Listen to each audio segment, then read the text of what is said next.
Welcome to Champagne Football Lemonade Banter. This season is brought to you by the Lightweight Athletic Club. Whatever you're watching us on, please don't forget to like and subscribe. Talk about that. Right, so welcome to Champagne Football. This is episode something, kind of 50 something, 52. We've got a couple of manly boys here.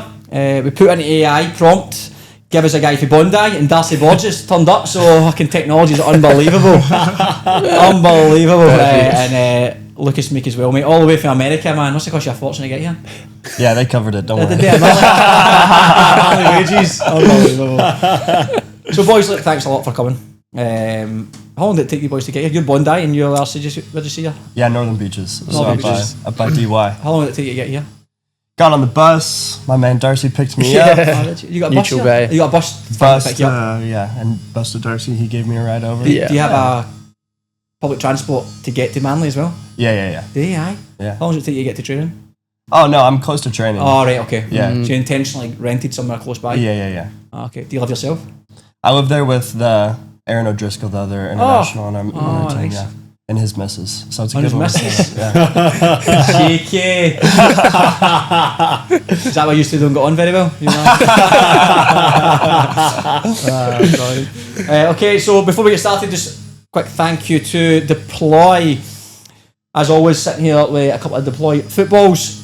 They are developing Australia's best value for money footballs, tailored to every price point and category. From day one, Deploy has focused on engineering footballs for purpose, especially for junior progression, but now they're trying to bridge the gap between entry-level training balls and elite match balls. And now with the launch of Deploy's new elite match ball range, this is elite. That's a pro match ball. It's a pro match ball, that one there, the Munich. That's the Munich in the corner there. Deploy offers a complete football pathway for every age level of the game, including futsal as well. Deploy Counter and the Deploy Munich are the official match balls for 14 local Premier Leagues around New South Wales, and they're the ball of choice for many NPL clubs. Brilliant. Right, well, anything to mention before? I'll mention FFA Cup or Sugar Cup. Yep. Kind of used to calling it a Sugar Cup. Yeah, it's still the FFA Cup, I think, in my head as well. Aye, Rockdale parked out. Interesting. Does that mean we're better than Rockdale because we beat ST Raiders last week? Aye, that's what it is, mate, aye. Yes. So I don't know team lineups, don't know anything about the game other than the score was 3-3. Rockdale let go 3-3, and then SD got a man sent off. Right. Extra time late, I think 120th minute, and then pens. Don't know who missed. 5-4. It was in pens. 5-4. Yeah. Don't know who missed. Nah, don't know who missed, but it was 5-4. I don't know. But big Good win. result for ST Raiders. Big win, aye. So Yeah, that's good result. so with them, Marconi, Apia, Hills beat Shell Harbour. Hills beat Shell Harbour. I've got it open on my phone actually, the other teams that went through. Well, I know Apia beat us, Marconi beat Bulli, Hills beat Shell Harbour. Yep. Sydney United beat Olympic. So did Pens. Some penalty shoot at that. Yeah, well. I know. Poor Gibble, man. Blacktown City beat Wollongong Olympic. And Tigers beat Cringilla. By the way, that's quite a solid. I mean, Hills might struggle, but I think Hills are going to get hard drawn. And Granville Rage beat Gladesville Ride Magic. If Hills can draw Granville Rage or SD, probably their best shout, because their other teams are quite strong. It's a good representation in terms of so who's they win got that one. That's you in the last 82, innit? Yeah. This is the last round, aye. Who do you fancy? Who's the four? Who's the World Attack Cup semi-final? Don't know the draw, but Marconi, Apia,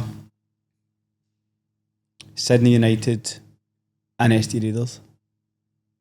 what do you boys think? Anyone? Any shot? Think that's probably a better question. Think Granville Rage, SD, or who's the one? Hills. Any of the three will qualify. I wish I knew who they were. SD Raiders are I'm like still fresh over. That's true. They're second top end. No, they're top. Are they top now? Yeah, top. Tigers are having a wee crumble. Every year. Northern Tigers, we talk about they do well last 5 years or whatever. First 10, 11 games and then slowly. I'm saying absolutely nothing about Tigers. We Oh, played 'cause them you're this third. weekend. I'll see you there. So I'm saying nothing, man. Aye. Oh man, if they do it again. Nothing. But ST Raiders, like, I think we played House last weekend, I think, and I didn't think they were great. Like, we drew one each. We missed a lot of chances, but in terms of like going and competing against the bigger teams, I don't think that I don't think they've got it in them, to be honest, personally. Granville Rage might, obviously it's one game, But are they mid-table? yeah, they're mid-table NPL 3. I can't see it. But ST Raiders are good. They're a decent side in terms of how they play. Gordon's a good coach and he's got them playing a good style of football. Everyone says that they play well. I think that they do have a realistic chance of being. They must have done well last night because 100%. Yeah, 100%. Rockdale are tough to play against. No, definitely. Even if they played, say, not the first team players, they've still got their bench is always stacked. Ray Ovens comes scores almost every week when he comes on. Yeah. I don't know if Euro started, no idea, but yeah, interesting. Anyway, let's get to the NPL 1. And we can probably start there, back with Rockdale Manly, because you two guys are obviously saw it live. Come on. Did you see that seamless link there? We just went through, by the way. We planned it. Really? So that was from obviously I'm at Spirit, brilliant result for Spirit standpoint, and we always speak about Manly being a really hard place to go. Always tough to get a result there, especially on a Friday night. Talk to us 1-1 against 10 men, and by the highlights, I know highlights don't show everything, but Rockdale probably find themselves a little bit unfortunate not to come away with 3 points as well, and I'm sure you boys would be disappointed not to take 3 points considering 10 men. What's your thoughts on the game? Rockdale's such a good team. I mean, no matter how the game was going, they were still finding chances. They were like creating, and they're a good team and a tough team to play against. So they had their chances. I think they could have broken us down, and they missed a couple of chances that could have stolen that game. But we're a bit disappointed afterwards to not beat a 10-man team. At the end of the game, both teams were disappointed. Yeah, I think I might have spoken to a few boys from there actually. I think they were pretty happy to come away with a point. They had some good chances to sort of get one. There was that long throw, and then they had a bit of a one-on-one as well. That was some save. We'll talk about that off air, but Levi came in. Well, the first one was on the line. I don't know if did he save that or did the defender block it? There was one he made a save, it went on the line, and someone went to put it in, and next time it was over the bar. Yeah. I don't know if he saved it or not. Just chaos. Well, it's just chaos. I think he might. I think he got a. I think he might have saved it. Let's give the keepers credit. We don't get enough of it. You're fucking doing this show, man. That's what you talk about. And then the save for Blake's header was a cracker. Brilliant, man. Brilliant. Long throw. That was a great save on the post. And then, which wasn't in the highlights, Moody Najjar missed a one-on-one. Through one-on-one. One of the defenders, don't know who it was, got back and got a toe on it. I think he just took too long. Hesitated, but that was. I think that was probably the best chance of the game. Yeah. How long left was that in the game? Like 5 minutes or something? That was late on, I think, yeah. It was late. Yeah, late on 80, 87, 88. It's tough against 10 because you almost find yourself chasing it. Like you boys were chasing to try and get that winner. Yeah. And then you leave yourself exposed. For sure. The goal you scored was actually a good goal, like in terms of how quickly you went forward from their corner. Like there was 6 or 7 bodies in the box. Yeah. Oh, that's right. Like literally the transition moment, everybody's flowing forward. For sure. And you've done well to keep it alive after it's gone out. And it's a good goal. Well, 2 points drop for Rockdale, sitting joint second, or second place on goal difference. But I'm sure they'll be disappointed. But it's so hard to beat Rockdale, even with 10 men. It's just keep picking up points, man.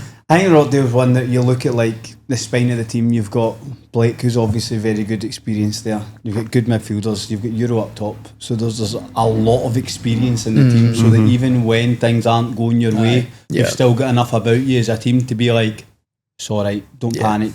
We just keep doing this. We keep this shape of this way, etc. And as you say, they'll still create chances because they've got quality. Right. Okay. Well, let's crack on. Let's look at.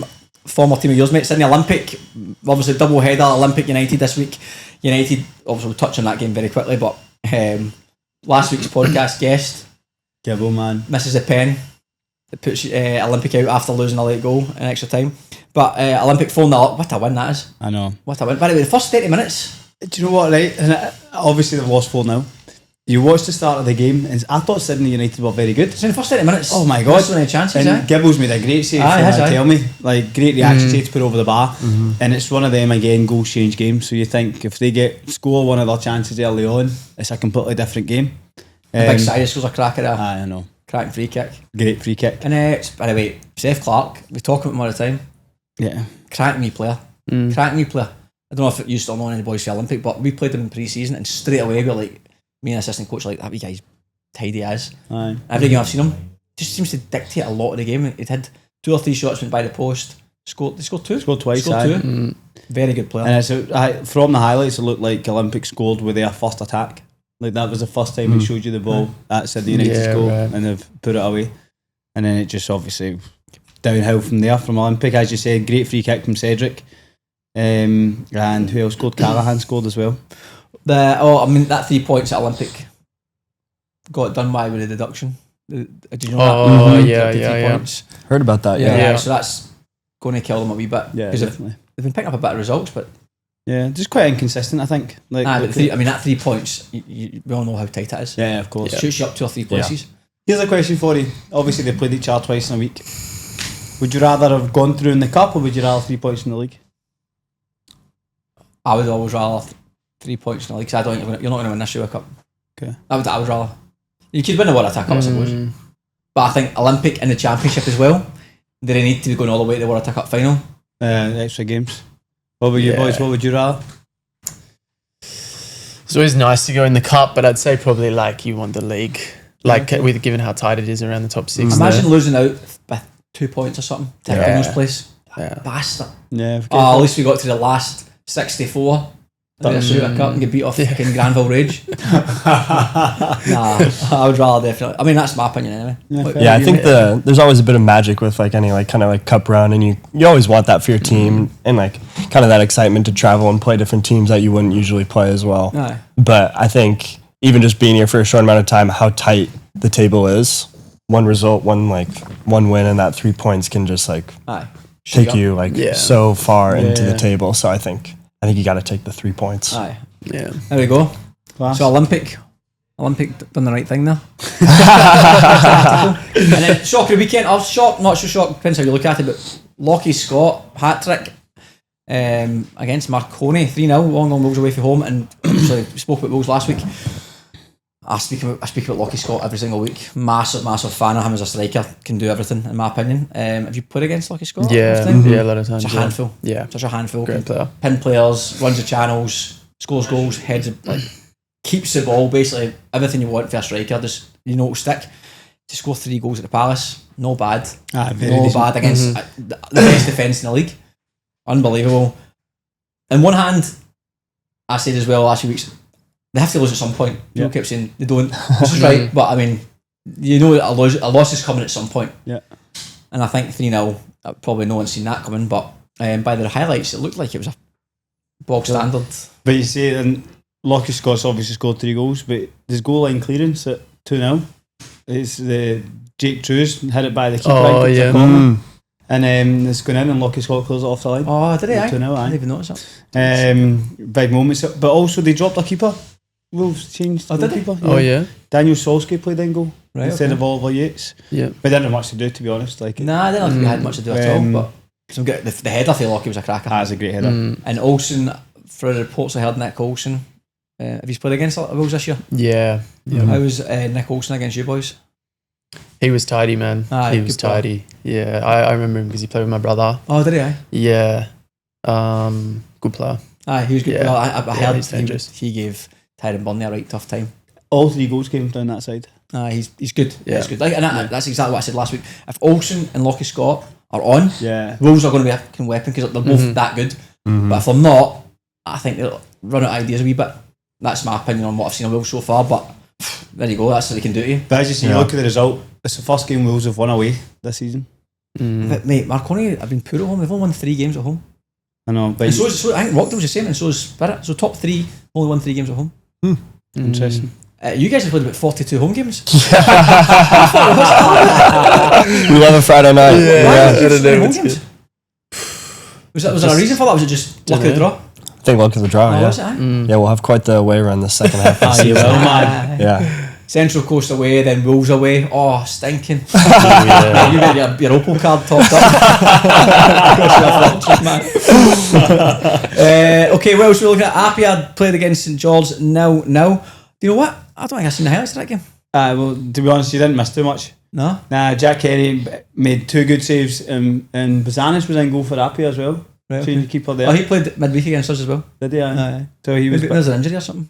No, Callis was on the bench against us, actually. So I think that they maybe just had a wee change. Obviously, they've been conceding a lot of goals. It's been a thing. Harsh on Callis. I completely agree, but I think that when you are conceding a lot of goals, often people just change things, like something change to see if you can fix a problem. Yeah. And then it comes a point when obviously it is going to be the goalkeeper that's the one you're going to try it. I have no idea why it changed. Bizarre's made only one save to make in the highlights really, and Jack Kenny's made 2 good saves. But besides that, there wasn't much in the game. I think the highlights were 2 minutes. Well, that's a 2 points drop from Appy's standpoint. And then just on the highlights, what do your mates in America think about the highlights of your games?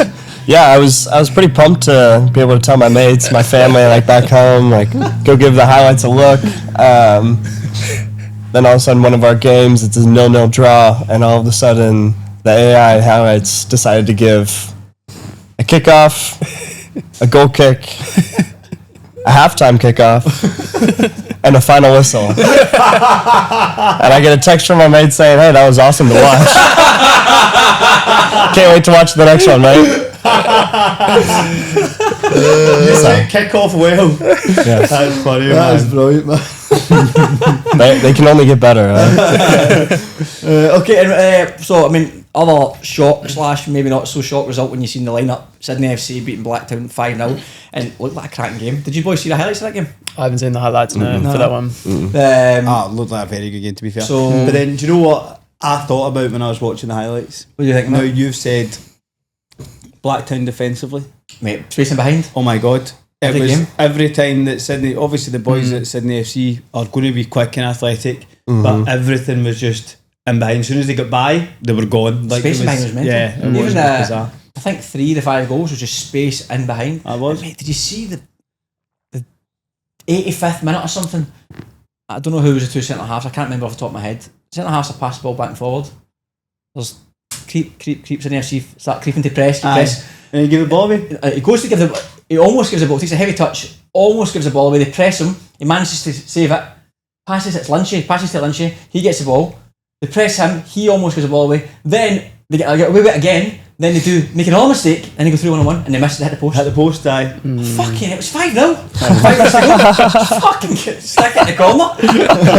Fucking end the game. But to be fair, funny game because 5-0 probably doesn't reflect the game. Doesn't reflect the first half Yeah, I fairly because Gus was brilliant. I don't know if it was Jack O'Brien misses the first chance. There's one that's fizzed in just inside the near post and he tries to turn and pivot and hits it at the top stands, but he goes over the bar. Yeah. Big chance. I think it's maybe Travis Major who misses another chance. It's pretty much an open goal. Gus makes about 4 worldy saves. But you know, it was after the second and third goal that Blacktown scored, within 3 minutes. Sydney FC scored. I mean. Sydney FC scored. The first one was Gus made the save and then Kyle Shaw's put it over the bar. Oh, what a block on a I line. know. And then after this went 3-0 up, Gus has made a double save. Aye, The one where that's he's down and he's up Aye. and great Brilliant. block. And again, moments in games. I think that everyone always Yeah. says the next 5-10 minutes after you score, like concentrate. 100%. Because this is For the 100%. goalkeepers again, aye. I said everyone. Don't give them enough credit. Don't give the keepers enough credit. That's fucking game 3, that's all we spoke about. It's quite right. But it could have been very different games in terms of those moments. I think, and as you say, it didn't look like it 5-0. Now you mentioned Travis Major, 300 appearances. 300 appearances. Wow. 300 appearances, aye. Brilliant. Very, very good. Very good. Fair play to him, aye. So, well done, mate. Congratulations on that. So, how many appearances have you got in NPL? I don't know, man. I was like 150 last year. I'd be getting Oh, really? 180. 151 maybe? then? Yeah. Yeah. 150 is not bad though. Yeah. And how old are you? 25, 26? 26, yeah. So you're looking at Choking easy them up. 300 there for you, man. See how the body holds up. 26. 26 as well. Yeah. Decent. Right, okay, who else we got? We have. Oh, Mount Druitt Sutherland. Fuck me. That's a good game. Jesus.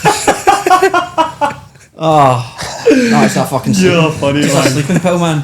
That was brutal. No. The highlights, I'm saying because the highlight was like, Yeah, there was nothing. all the shots were just like standard, easy saves. 25 There was yards one out shot actually, I think it might have been Gibbs, just went by the post. by the post, and then there was That was a it. chance for Suddle in the 93rd minute. I made an arse at Where that. he get played all the way across the Aye. box, 1-on-1, they smashed it over the bar. I made an arse. It wasn't a great game that, but to be Couple honest, mate, kickoffs in the highlights. that's what I did, just 2 kickoffs. Full-time whistle. I sent it to your mates, they'll love it. Yeah. They'll, what, to be fair, both teams will take a fucking point though. So Yeah, they're not even getting any points. So Yeah, I think they'll take anything they can get. And then, who else? Another potential shock, if you want to call it. Wanderers George. 3-0 with St George. Again, the highlights. St George had chances. It was all I think transitions. Aye. All 3 goals came from St George having the ball and Wanderers just gone quick, won it back and gone forward quickly. That's how they play, but Aye. that's how they play. You can't give them that space. But man, it's a good result for Wanderers, especially with Central Coast losing. But Sydney FC, that's it. By the way, Sydney FC, we spoke about the start of the year or mid through the year, or the academy teams. Sydney FC are sitting at 11th or something. Yeah. I'm pretty sure. Are you at the table there? No, I don't. I think Sydney FC are only like 8 points off second. Yeah, they're up there. Tw- Actually, what I was saw it tw- the other day. 10 points off, sorry. But they're 2 points off the playoffs. Yeah. Considering they're in a That's wow. That's mental, man. But then you look at the team that Sydney FC played at the weekend. Like they Well, I dropped. don't know how that works, and I don't. Well, we always fucking mention this, but the whole break, they need to have a break at some point, the boys. Aye. Yeah. I don't know when they get a break and how long. I think it's a 3 or 4 week break, but when does it come? So the season's just finished. The playoffs are still on, aren't they? In the A-League. And then obviously they've stacked it to maybe a strong team. Obviously it's not like full scale A-League, but Kel Shaw's made a few appearances. Kel Shaw, Thiago Quintal played. Marion France is there as well. France was there. Like it was a strong team. They I think there's a strong bench as well, so I don't know how many weeks they can play for. I don't know, mate. It becomes a lock, the complete lock. When you get the academy teams. teams. For sure. It's a tough one. I think it's me. I don't know why. I think it's me. I think we played on May 30th or I something. think it's the Bastard. I do think it's at the end of May they take that time. Yeah. You could be wrong, but I'm pretty certain that is. And that Spirit game, 3-1 Mariners. Plume Park, first game it went well for Mariners at Plume Park. It was pissing down, man. I was on the video. Pissing down Plume Park, Sunday drive, lovely stuff. To be fair, What's worse, Plume Park on a Sunday or Manly on a Friday? Plume Park on Sunday. Oh, there you go, boy. It's not I'll take that. Yeah. Aye. Because Manly's actually a good place to play at. Yeah. It's always like there's a wee bit of a crowd at the pub there on the side. It's a nice little setting. It's Friday night, you get Saturday, Sunday off. Sunday, you're like, it's fucking Monday tomorrow. And you go to work tomorrow. Aye. Fucking driving, no ideal. But not too much to say about the game, to be honest, mate. It was, we deserved to win the game. Yeah. No, it wasn't terrible by any means. Young side, very young side. But it was 2-0, and at that point, I feel like we should have made it 3 or 4. They actually hit the inside of the post. No, they got one cleared off the line. Right. Smith cleared off the line on a counter. And then they scored right on half time. Pretty much out of nothing. And then, good it's header. like a cracking header. Yeah. Oh, terrible defending though. Yeah, terrible defending. Agree. And then it got to, it's like 2.5 time. You think, fuck, they're in this game now. Out of nothing. Yeah. And then that second half can go either way. But we managed the game well. They didn't like create much. And then we scored a goal late on. That Brady Smith did really well for that goal. Pulled it. He did. I'll give him that. I agree, but he's done well. He did well. He's like, I tried to get rid of it the whole time. Try to keep in the corner. But people just kept like falling for him trying to get rid of it, and he's like, I've still got it. And then he's got him in team of the week. Talking about, do you look at SofaScore at all? Yeah. Aye. I'd check it out a bit. You sure? Let's have a look at it because He's what's SofaScore? What's that? Never heard. it's good and it's bad. Right? It's good because it gives you a lot of stats, right? Yeah. Stats are fucking wild, right? Wild. So, How's it done like that? mate, fuck knows. Someone watching, or it's just? I think it's someone not watching. So let's find you boys. We'll go to Manly because basically gives you, so right now player of the season race. So right now the SofaScore rating, Mitch Mallia's at top, 7.76. Jack Stewart's on 7.75 and Euros on 7.75. Then it gives you goals, assists, penalty goals, scoring frequency in minutes, shots per game, target, accurate passes, blah blah blah. Like the list goes on. But your players will look at their ratings, obviously per game. So if I look at your game for the weekend, lineups, let's see, 7.1, not bad. Nice. Let's see what your rating is for. Oh fuck! I was on a Euro. If I go and see for the season, let's see where you're at. Your average market value 97k euros. Not bad that. Okay, 97,000 euros. Your average rating is 7.17 for the season. That's all right. That's decent now. Strengths. No outstanding strengths. Who's this guy? Absolutely broke. Gives you your transfer history. Fucking hell. Gives you your coffee order. Oat flat white. I guess basically that's it, mate. So you go and use a fucking heat map of your game. Oh, there we go. Cool. That's pretty Pretty good. I mean, so anyway, the point being that the accuracy is a bit wild. So making Connor Stabber at weekend scores, he gets like 6.5. The Mariners centre half gets sent off, got like 7.4. And I think Jack O'Brien gets something like 7.5, and they can beat 5-0. Yeah, it's a bit. But fucking nuts. So, but anyway, it's pretty good that they've got that, but I do think it's a bit wild. I think it gives you a breakdown of how they give you the stats as well. Oh, interesting. But something interesting to look at. What about yours, mate? What's yours? Have I got yours here? He was Come on, checking Darcy. himself the whole time, man. The whole Don't check, time. don't check. You get rated 7. Decent. Look at your photo. Oh, jump! If anyone's listening, jump on Darcy Burgess. You look at you've took a disco biscuit. Disco biscuit. I've seen that one, man. Have you seen that? I've seen it. Yeah, it's not great. Oh, you gotta post it. You gotta post it Barry now. Bunding, man. Yeah. And that's just see your stats on how many. So for the year, 6.87 for the year. Any strengths? No outstanding strengths. Ouch. There you go. And you do not have a value. There's just no value. happening to it. Hey, he's valuable to us. Come on. That was nice. He's much a left home, man. Right, okay, so that's pretty much it. You've goals, any outstanding goals, mate? You can think of? You boys didn't watch any highlights, did you? Nah. Yeah, okay, I think, yeah. The Sydney FC set goal. Who was it? There was Seth Clark's goals were decent as well. Yeah. We didn't score any goals that are outstanding. Probably missing something. Lockie Middleton scored. I like Lockie Scott's header, to be fair. Good header. That was a great header. Lockie Middleton scored a good goal. It said the FC 25 yards out or something. They just put it in. The keeper's right. Good finish. Oh, aye, that was a good goal. Yeah. Cyrus's free kick. Aye, up and over. Cracker. The keeper. jump. Brilliant. I think he thought. Aye, because you almost like try and get out the way because it's hit the crossbar. Aye, that was funny. Okay, cool. So let's go to NPL Victoria. Victoria. Round 13 saw Green Gully hand Avondale their third loss of the season. South Melbourne lost again at home to 10 men of Oakley Cannons. Win for Heidelberg United sees them jump Avondale at the top of the table. So the results were Heidelberg beat Port Melbourne 2-1. Green Gully beat Avondale 5-2. That's a doing. That is right. They've lost 2 of the last 3, I think, Avondale now. Dandenong City beat Melbourne Victory 3-1. Altona Magic beat Melbourne Knights 4-0. Dandenong Thunder beat Preston 3-0. Hume City beat St Albans Saints 3-2. So all the championship teams lost? Wow. And South Melbourne lost 2-1 at home to Oakley Do you Cannons. know anyone playing in the Victorian League? Any mates? I don't actually. No. Aaron was playing there Yeah, last year. one of our teammates was over Who's there he at? last year. He was at. Just your housemate. It's on the tip of my tongue, I swear. Come on, just give that a good guess. I'm interested to see what they do for it. Say all the teams again? The Wildcats. Kansas No City idea. Chiefs? I would love for you one day to do like the NPL highlights show, right? But then just like do it in like American commentating. Oh, there we go. That, like Yeah. slap shot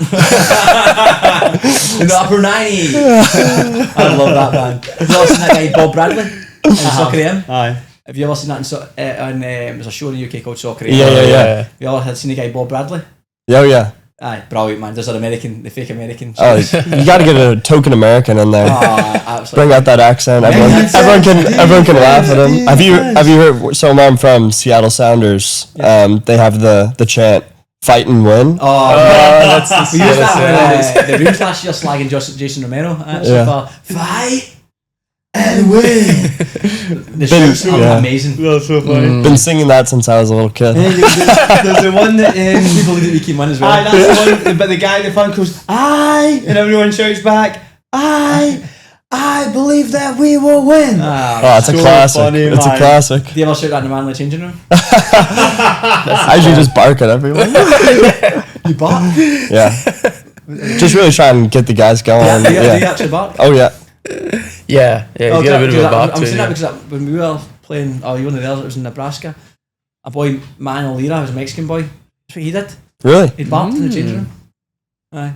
Just try and fire up Get the a bit of boys. that. Yeah, get the fellas He going. was not well in the head. There was no He wasn't well. You could probably say that about me too. Right, okay, cool. Chaz, anything else? Just quickly, a big thank you to one of our major sponsors, Insurers, your trusted partner in all general insurance. Experts in construction, home warranty insurance, distribution through IKEA. They're the go-to team for builders and homeowners needing reliable professional cover. Thanks to Insurers for leading the way in protecting what matters most. In the building industry. In the building industry. Sorry about that. Just try to make it a wee bit shorter. NPL 2, we will start with MacArthur Rams, who played Newcastle Jets. Jets beat them 4-3. Looked like a very good game, to be honest. MacArthur went in front early on, came back to 1 each, then went 2-1 Jets, then 2 each, and then it went 4-2, 4-3. So looked like a very end-to-end game, but Jets will obviously be happy picking up points. I think that keeps them in fourth. Canterbury Bankstown beat Northern Tigers 2-0. Torelli and Fotopoulos scored at either side of half-time. Mounties beat Hills United 1-0. James Kukowski scoring the only goal of the game in the first half. Bulls beat Hakoah 2-1 at Hensley. Helway and Madden both scored for Bulls. UNSW beat Bankstown City 3-1. All the goals in that game coming in the first half. Fultz scored twice and Sean Wood scored.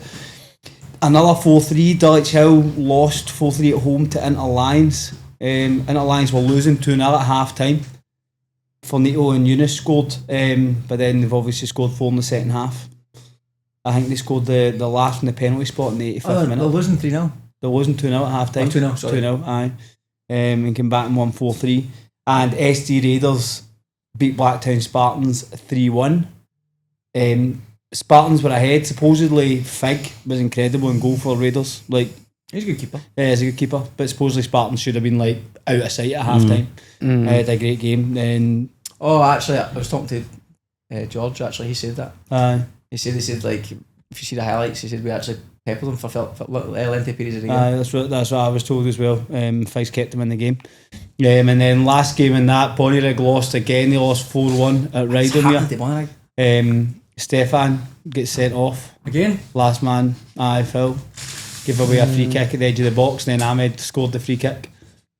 So a bit of a pain in the ass.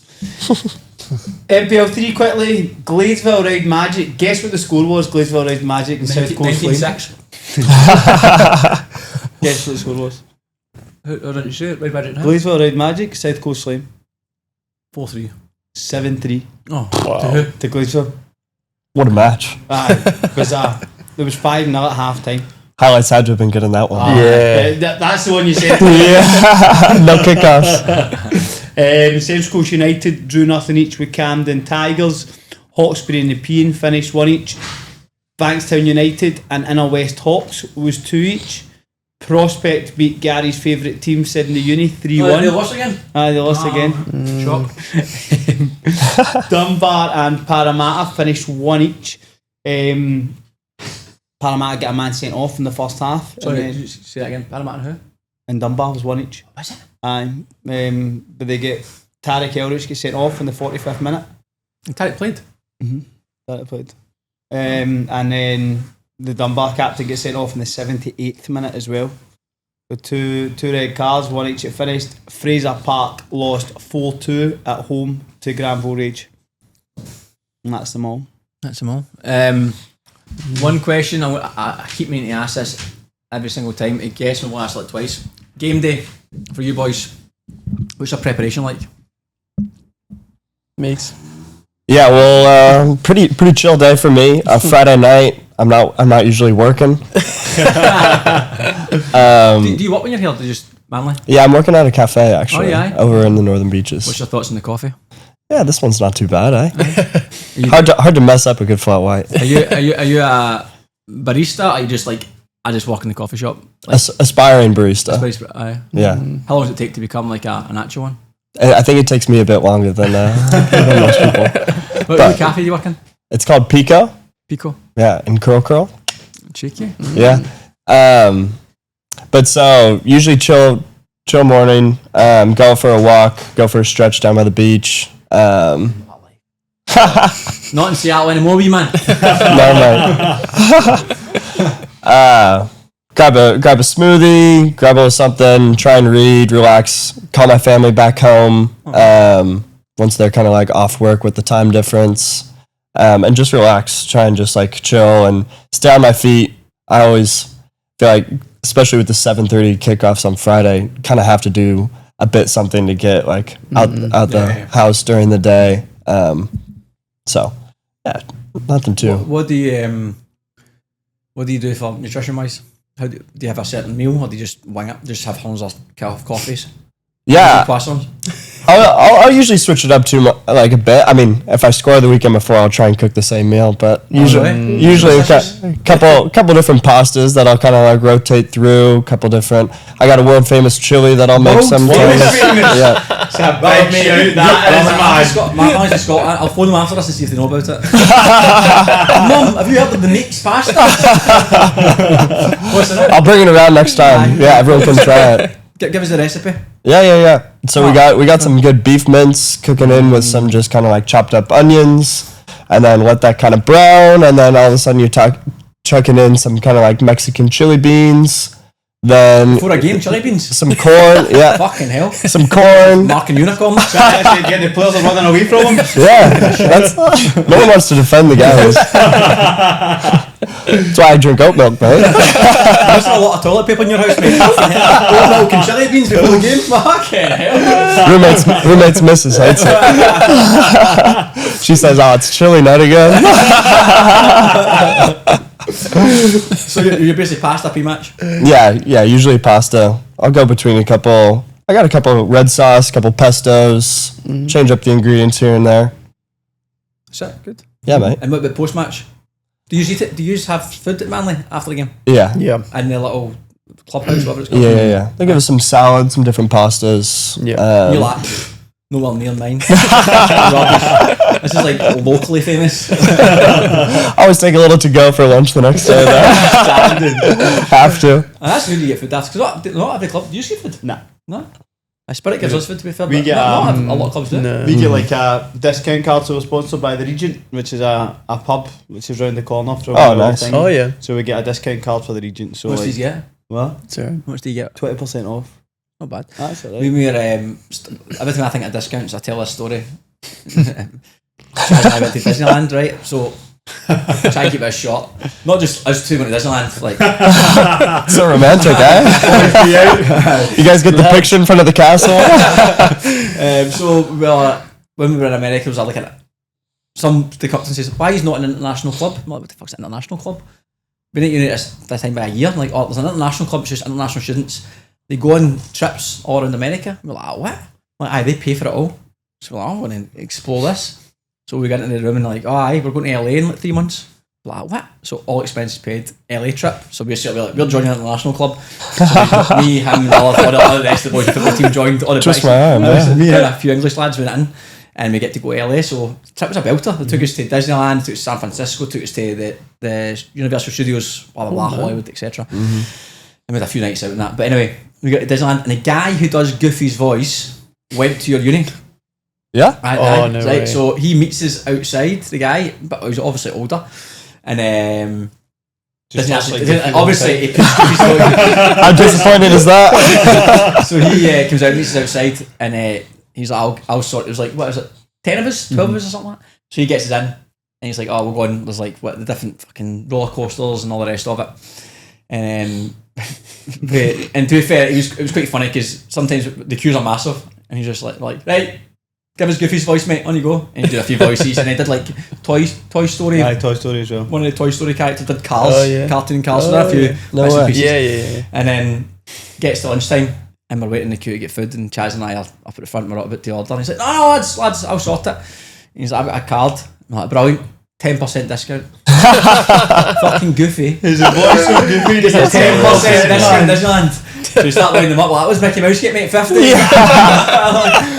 mean, and that is a shambles. 10% discount in Disneyland. So 20% off the Regent is no bad, mate. That's not too bad. So, what about you, Darcy? What's your prep? Pre-match. You got a routine? Or is I've it I'm going to say there's some surfing involved. I usually get down for a swim, to be fair. Yeah. Maybe So does your routine change, both of you? He's playing that Friday night. Does it change if it's like a Saturday away at Spirit or Saturday at Rockdale? Or is it just sort of still the same? You have your world famous pasta, you have a wee coffee. It's just sort of the same. Yeah, I'd say it stays pretty much the same. I mean, it's a little bit different if you got like a 3 p.m. kind of like Arvo kickoff, or if you're playing at night. But for the most part, I'd say. What about you? Keeping that. So what is it? You have your swim. You have your swim. Maybe have some like eggs in the morning. Nice sleep in. Friday's like day off work, so it's like. Like what do you do take for my time. I work at Rebel in the city. Yeah, that's how much discount. Yeah, discount. What do you get? Usually like 30%. Oh, yeah. Decent that, man. I'll raise your 20%. Even me, Darcy, and 100%, man. 20%. Do you get your boots from Rebel? Sorry? Do you get your boots from Rebel? Yeah, sometimes they don't like. He tries a new pair of boots every training session. Yeah, I've been struggling with my boots this season. Where do you swap them all up? Just like can't get the right the right fit, man. I don't know. Hold on, is this the biggest cop out ever? It's the boots, mate. That's only 6.8. What boots do you wear? I'm wearing like these old Adidas X's from like 3-4 years ago. Mm-hmm. I've had like 5 or 6 pairs of them, but like they're like breaking, so I'm trying to like find new boots. Why do you keep changing them? They're not right fit. It's just like I wear them pretty tight, and like I don't know, man. I think like the materials now are just like not stretching much. Yeah, they're different. It just feels a bit. So it's just like killing my toes. Question: Mizuno's. Yeah, Mizuno's good. So this is what everyone that I hear that's having problems with boots gets a pair of Mizuno's. Yeah, it just seems to fix everybody's. I just got my first pair. Yeah, are they good? Oh, they're awesome. They're not made for wider feet. I've no idea. Yeah, they're quite narrow. Yeah, they're narrow. Yeah. They're narrow. Yeah, they're pretty narrow. I thought for wide feet, okay, they're for narrow. Because a lot of Japanese boys, that's what they wear. Yeah. It's fucking expensive, you know? Mate, they're $600. Fuck that. $600 man. You're on good money, man. That's one night's training for you, boys. No, we get the discount, eh? That's I think it's funny as well, though. I think people spend so much fucking time on their boots, so much money on their boots. You're actually quite shite, mate. But it's not the boots. It's not the boots. You can wear $250. Like, for instance, if you say a player, right, this is a common conversation. Make sure you have boots for synthetic and screw-ins. Yeah, I'm not buying 2 pairs of fucking boots. Like, mate, you spent $650 a pair of Mizuno. Buy 2 pairs of $300 boots. $400. That's not why you're shite. It's not the boots, mate. It's not the boots. $600 a pair of boots is scandalous. Don't get me wrong. I feel like if you said you've tried 4 or 5 pairs and it's like these are the only ones that genuinely feel comfortable, that's fair enough. But some people just buy the new pair because they want to walk into the change rooms and go, alright boys, I've got one. Mate, I can't see them through the sidelines, mate. I mean, rubbish, pish. But anyway, back to your meal. What do you have? My meal, usually some eggs in the morning. Yep. And then like I try just like keep it super light, like rice and tuna maybe, but like a tiny can of tuna and like a little bit of rice. Yeah. And so then just coffee. You don't eat a lot. Just not much. Eat light. Yeah. Simple prep. Yeah, very simple.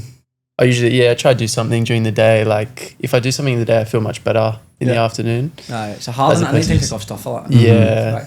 What about after the game? Do you boys do anything after the game as a team? Obviously, you eat post match. Do you go to a pub or do you just go your own ways?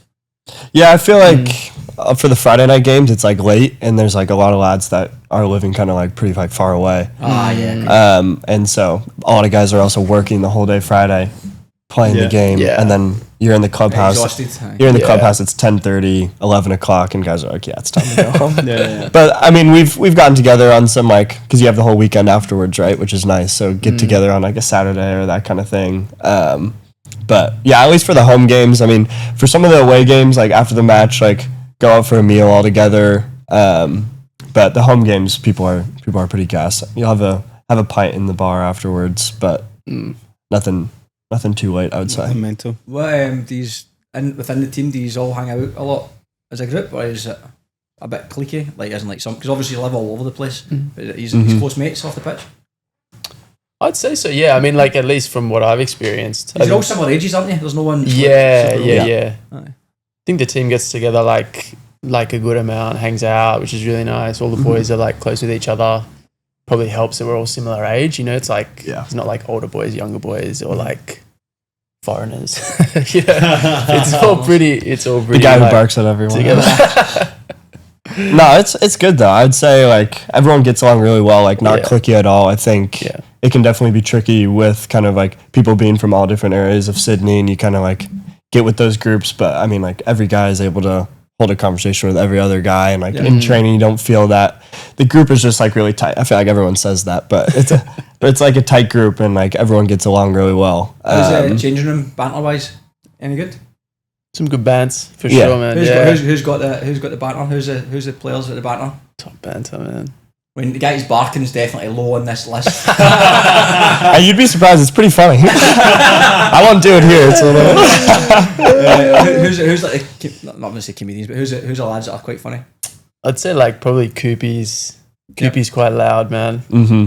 He's got some good bands. Yeah, he's Yeah. been at the club a long time as well. So What he's about Peter Kakaris' gear? Clobber. That's good banter. Oh yeah, he's always pulling up with some sort of outfit. You gotta respect it. You gotta respect it. I mean, I'm 100% with that as well. I'm like, if you're going to do that, fair play to you. Yeah. Fucking own it, man. Brilliant. But some of the stuff I've seen, mate, what the fuck? You have made that up on the spot. So, no, it's like sometimes, where was I? I think I used to work somewhere. Like I knew somebody who worked with, and I seen a photo of it, and it looks like, see what you at the end of season do, where you like you pull names out of a hat, and you have to go to a charity shop and buy someone gear. Like really just like a constant end of season, mate. But again, like sometimes you look at the professional players now, like Bayern Munich players, and that they've all got the fits. Some of the gears are That's mental, crazy, man. man. Yeah. Yeah, some of it's obviously not a outrageous. fucking fashion person, but like people who are right into fashion, I'm like, it's fucking wild. Some of the gear, man. Yeah. It's 9 sizes too big. It's too big. Well, but this size nothing can fit him. He's a fucking size 3 Mizunos. Literally. Okay, we'd like to crack on to other questions or something. Nah, so while we're here, gentlemen, to talk about you two. You know what I asked your wee question, Chaz? No, I was going to do it at the end, but I'll do it now. You can only watch one movie for the rest of your life, and you can What? have one snack when you're watching You it. only watch one movie for the rest of your life. Well, what's your favourite movie? That's just, let's keep it nice There and we go. simple. You watch one movie, one snack. That's it. I didn't know you had to watch That's that. a better way to put it on. it's a tough one, really tough one. What do you choose? I'm a bit of a movie buff, so I've got a couple that kind of like rotate through my mind. Get one though. Yeah, I figured. Yeah, If you choose your fucking pasta to eat your fucking band, I'm probably going. You guys ever heard of Dazed and Confused? yeah, I've heard this confused, eh? Yeah. McConaughey. Matthew McConaughey's first movie. Yeah. That's a great one. That's a good movie. I'd say that's a pretty timeless movie that I feel like I could get around Right. consistently. And what would you eat when you're watching it? Are we talking like a meal or just like Whatever you want, mate. Enjoy yourself. It anything you want? can be a snack, it can be a meal. Yeah. I feel like with that movie, I'm probably Gonna be stoned. probably going probably just some classic kind of like really buttery popcorn. I'd go with. Mega. Yeah, butter. just like I would recommend. really douse it in salt. Really. See, American, when we're in America, some of the fucking sweets are mental. What do all the candy? What's like your go-to? Go too sweet. Because I mean, when you're growing up, right, you watch all Hollywood movies, and it's like, oh, why try these milk duds? They're all like milk duds. Yeah. Like Pish. Aye. I mean, like everything looks amazing, Mm-hmm. but you actually eat it for the movie, like that's not really as good as I imagined it being. I agree. What's your go-to? If you go to a cinema in America, what's like? Yeah. I'm a sucker for Junior Mints. Have you ever heard of those? Junior, are they just mints? They're covered in chocolate. And this guy, I've been You know to the guy sitting at a movie just sitting smashing mints. some Tic Tacs. Barking outside eating mints. That's Nah, they're pretty good, mate. no, if there's chocolate in it, it does change like that. Yeah. But I'm Yeah. just like a mint. I'm like, okay, bizarre. No, they're great for when you're at the cinema. Alright, okay. Fair dues. Yeah. What about you, Darcy? Movie. Movie and snack, eh? Or lunch, whatever. Movie. I reckon probably the movie I've seen like the most times would be like The Dark Knight, Batman. Alright, good. Probably. Yeah, okay, it's a good film. Pretty I feel generic. you got but- Heath Ledger about you. Yeah, thanks, man. You get the mental state of it, and you get the look. Appreciate that. That's a good. That's not it does, doesn't it? Aye, I can see it. You could dress up as a Joker for Halloween and fucking look no bad. Mate, yeah. Maybe done it before? Yeah. No, I haven't. There you go. We're expecting year. pictures this year. Yeah. Yeah, I reckon probably Dark Knight. Meal. At the cinema, I always go popcorn Maltesers. That's like the okay, combo. Who- 100%. Someone else said that. Someone else said that. I can't remember. Because I had the conversation, I would say M&M's. Oh, But then they complained that M&M's Either were too M&M's or small. Maltesers. Yeah. Who was it? Was it fuck no, it's the wrong. Robbie Speranza maybe? Maybe. I think know. it was. But that's a good combo. Yeah. Popcorn. That's the best. There you go, Chaz. There's your answer. So, thanks very much. How about you guys? Yeah. Go to movie. Come on. I'm saying I'm a bit of a movie buff, but I said Step Brothers because I'd laugh every How time. good is Yeah, that? that's Aye. quite- I just know it's like I'm going to laugh. But fuck it. And It'll then, never miss. I can't remember what I said. How deep? I think I said popcorn as well. I think so, Mhm. but I can't actually remember. Yeah. I went to Covenant, Nah, good movie. Yeah. It's a very good movie as well. and then I went Snickers Pods. Ooh, yeah, nice. It's brilliant, It's man. good, man. But the issue with Snickers Pods, but is if you open them, they're finished like immediately. Yeah. Like so that's bad for you. You only like fucking 6 in a packet. Aye, but then Yeah. but then you put the packet must be about 1,000 calories, and you sit and you have that, and then you finish it so quickly you need to go and get something else. So it's a problem. Right. Careers. Doesn't sound like a problem. Darcy, we'll start with you, my friend. Yeah. Tell us about your kind of young football days. Young football days. I was always like an NPL guy, to be honest. I played there was no real like the system was a bit different when I was younger. Yeah. I think now they sort of have SAP clubs from like Under 9s. yeah. It wasn't like that when I was younger, so it was like Eastern Suburbs reps. Yeah. So I sort of played in that, and then and under 13s, then you had to go to like an NPL club. So I went to Southo, and I was there. My brother was there, so I was there for like a fair few years. I went to Spain actually. I lived in Spain for a year when I was 13. Oh, did you? Yeah, Yeah, your whole family or just you? yeah. My whole family moved okay. there. Yeah, How'd you go? yeah. It was brilliant. Barcelona. Oh, lovely. Yeah, Did you play football there or did you just go for yeah. It was like, I mean, it was a mix, but yeah, it was like we were playing footy. Did you go there for Yeah. football though? Not particularly. Like, my brother was involved as well, so like, I mean, it was partially probably like for football in his sense, but it wasn't like he had a club there that Okay. he You wanted to was go get going- a crack, basically? yeah, and like lived there for a year. Dad had like a year of long service, Oh, fucking Brilliant. so yeah, it just kind of like worked out, which was brilliant. Yeah, Los Ramblers. yeah, so that was great. Brilliant. Yeah. And then I came back to Southo again. And then by that stage, I was sort of like getting into that like 18s, 20s. I did a year at Rockdale in the 20s. And then I was at Olympic after that and was there So what age were you when you were in Since- Spain? 13, you said? about 13, 13. 12, 13, yeah. So who did you Yeah. play with? Just like a local team? It was like, it's an academy called Marset. Yep. They've moved a fair bit up the categories then, but like back then they were pretty low down in the sort of like tiers of like, You brought them up. we actually won the league that year, yeah, Oh, but the teams we were playing against weren't too flash though. Yeah, midfielder at that point as well. At that age. Yeah, same. Yeah. And how did your brother get on when he was there? He was same. He was playing at Marset. They were a bit higher up in the categories, but they had like a full time program for him because he was like 16, 17. Yeah.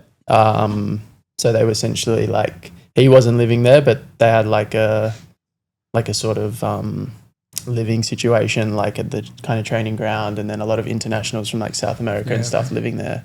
And they'd train every day and then like play. So you going from playing NPL football here to obviously going across and playing there, what was the biggest differences for you? Did you think there was a big difference? Probably, I'd say like at that age, like technique. At that age, technique. I think probably once you get older, like in Australia, definitely it filters out. Like all the players playing NPL first grade are technically like very sound. Yeah. But like at that age, at 13, probably like that stood out a lot. Yeah, they already had it. Yeah, and probably How did training. the training differ? Asking a lot of your memory here, mate. Yeah, man, I'm trying to remember. Even just the coaching, did you feel like the coaching was like different? Yeah, it was definitely different. Like, I think like over there, it's like so competitive to be a coach. Yeah. So like the ones who are in the roles, I think we had a pretty young guy. He was like 21, but he was like very intense. Like took it very seriously. We spoke about this before, but we talked about in Spain and Portugal, like they study football. Yeah. Like we would go to university to study engineering or something like that. Yeah, So yeah. if you want to become I'm a coach, you just say, a part-time coach, whatever. What do you actually do? Yeah. Whereas there, if you say I'm a coach, it's like, oh, fuck, that's a career. Yeah, for Yeah. sure. 100%. I could see that, definitely. Yeah. I mean, at that age, it's probably a little bit different than when you're older, like, because I did go back when I was older, and then it's obviously more about your tactics and your team and stuff. Yeah. But even from that age, I mean, I think like all the teams tried to play football, like hold the ball, like rotations in midfield, like more sort of positioning as a midfielder, like where kind of like pockets you pick up and stuff. Did you think you learned a lot during that time that you've carried on to your career now? Yeah, 100%. Yeah, it's probably like more subconsciously, I'd say, like probably affected the way I play. Yeah. And how did you find it? Like, I assume you went to school when you were there. I didn't actually. I was Mate, I studying. spoke to the sticky shit, man. Yeah. So you had off school? I had a year of school. I was man, studying. your mum and dad are In legends. Barcelona. That's that long service leave, man. You come here, play football. It was sick. Yeah, I studied like Spanish, but Do you speak Spanish? yeah, speak Spanish. Yeah, Do you use it? yeah, for sure. I've been back like a couple times, Yeah, brilliant. and I've been to like South America as well. And then most of the time, you end up having like a Hispanic teammate in some capacity. Fluent? That's cool. Are you full fluent? Yeah. I mean, like probably. Enough to be like knowing the difference. Yeah. That's good, mate. That's really cool, It's man. good. Class. Yeah. Could tell he was listening to all reggaeton music on the drive over. Don't mind that, by the way. Yeah. You speak Spanish as well, Chaz, don't you? Huh? Just have a quick I'm conversation. Portuguese. Could you imagine Portuguese in this accent? We'll just give you guys Obrigado. 20 seconds just to have a quick Spanish conversation. You go, Chaz, you start it. I'm absolutely Hola, finished. Hola. Chaz and I are still practicing English, so we'll get a wee bit to go. So then, you went to Olympic at 18? Yeah. I think it was 17, 18. 17, and then Yeah. there's a period where you were involved in some sort of trials here. Night trials. Oh, yeah. That was, I think that was 2016. So it was a Right. couple years earlier. Yeah. But I know, do you remember Jacob Sullivan? Yeah. Oh, yeah. I can see, I worked with him a little bit when he'd finished the Nike Academy thing, went over, then he was going to try and go to Valencia on trial. Oh, yeah. And he came to, I was running a gym at the time, and he came to the gym. I spoke to him about it, and it was like he got over there, won that Nike Academy thing, and then it just closed down. Yeah. And I just fly Oh, back. right. I see. Yeah, So yeah. you didn't get held over there for like 3 months. Yeah. Like, we're sorting something out, and it's like, the Nike Academy's getting closed down, Wow. and nothing came of it. Yeah. And I had to just come back. Tom Rogic won it as well, didn't he? Yeah, he did. He was like at the very beginning, I think. So he won the Aussie one, I think, and then he went over and then trialed at the academy and like stayed there for like a year or 2 years. So what was your deal? What was your story? So I went there. So like I made the Oz kind of trial. Me and a keeper got selected from the like Did Australian you go for a selection. trial for it, or did you just get picked? Yeah, so you go to like an Aussie trial, and then they like have a whole bunch of players, and then they select I think like 1 or 2. Yep. And then you go over and you trial at the Nike Academy with like all the other, like the like winners of the other countries. Yeah. And then I didn't make the academy. Oh yeah. Okay. So like, I didn't stay there. There was a boy who was over there, Aussie boy, who was like living at the academy who'd won it the year before. Because that's how it works. You kind of like trial. If you make the academy, you stay there. How many's in the academy? It's like maybe 20, so it's like a 20 or squad? 20. Yeah, it's like a And is squad. the academy in Australia or is it in the UK? It's in the UK. Okay, yeah. They're based out of like St James's Park. Yeah. Yeah. How was that as an experience? Like even going across and seeing the standard and stuff. Like, yeah, it was sick, man. I'd watched all the like YouTube videos and stuff, you know. So like ending up like actually being there was crazy. And then they had the trial at St James's Park. So like, wait, what's the national England? St George's. St George's Right, Park. okay. Yeah. So it's like the big complex. And then they give you like all the gear and like they had people like there filming and stuff. It's probably a bit over the top to be honest for what it was. But I think it might make it you was feel pretty like sick. Yeah. Exactly. This is what it could be like. Of course. It's definitely like a bit of a marketing. How far off it do you think you were? I think I went over, so like I did the trial during the season, like the end of the NPL season, and then I went over in like, I think it was like December or like November. So I hadn't been like training with a team for like 2 months. So I was just like, I felt pretty sloppy. So in terms of the trial, I was off it. Oh, but okay. like if I'd gone in off the back of like an Yeah, NPL the season season. or mid-season, I think I could have at least like had a much better chance. Yeah. How was the standard? Yeah, it's good. Aye. It's good. Yeah, like they're like, yeah. And who Top made best. any boys who made it? Did anything come of the boys who made it? There was one. Probably the main one is Pontus Almqvist. He's a young Swedish lad. He was probably like the standout player, I'd say, at that trial. He went back to Sweden, played. He's now playing in Serie A. He played for like I think Lecce, and it might be at Udinese now. I think. Okay, well, not bad. He's probably the main cool, one that man. I've seen. Who's I mean, Tom Rogic was had a great yeah, 100%. career. Yeah, Aye. Yeah, it was very good. yeah, Class. yeah. So sorry I took you off. So then Olympic. Tell us about your time at Olympic. Yeah, Olympic. I went there. I like originally signed in the 20s. Obviously had ambitions of like playing in the first team, and then we had like a Spanish coach there that year who was great, man, and he really liked me and stuff. And there was a few injuries, so I just kind of came into the Spanish first coach? team. Mate. That's because you just texted. Hola, big man. I speak Spanish, by the way. Might talk after the session. Yeah. So yeah, I got a bit lucky there, I think, and sort of like came in and ended up just playing first team that year. Made my debut and stuff, and then just stuck around. He moved on sort of halfway through that first season, but then I was sort of like established enough in the first team that like I just kind of stuck around. Yeah. Chaz, I don't know how did you do this research, or did you speak to Darcy's dad? Because the line here is recognised as one of the most talented young players in NPL. That's what I was told, mate. Darcy's dad told me. Just back from his long service leave. So I mean, obviously Chaz and I didn't. I mean, we don't really know the history of a lot of young boys. So assuming for what you spoke about, being in Spain, good upbringing. I mean, good education that year in particular. Yeah. The night situation. Yeah. Playing NPL the whole time, so good environment. Yeah. You must have been fucking decent. Yeah. What happened?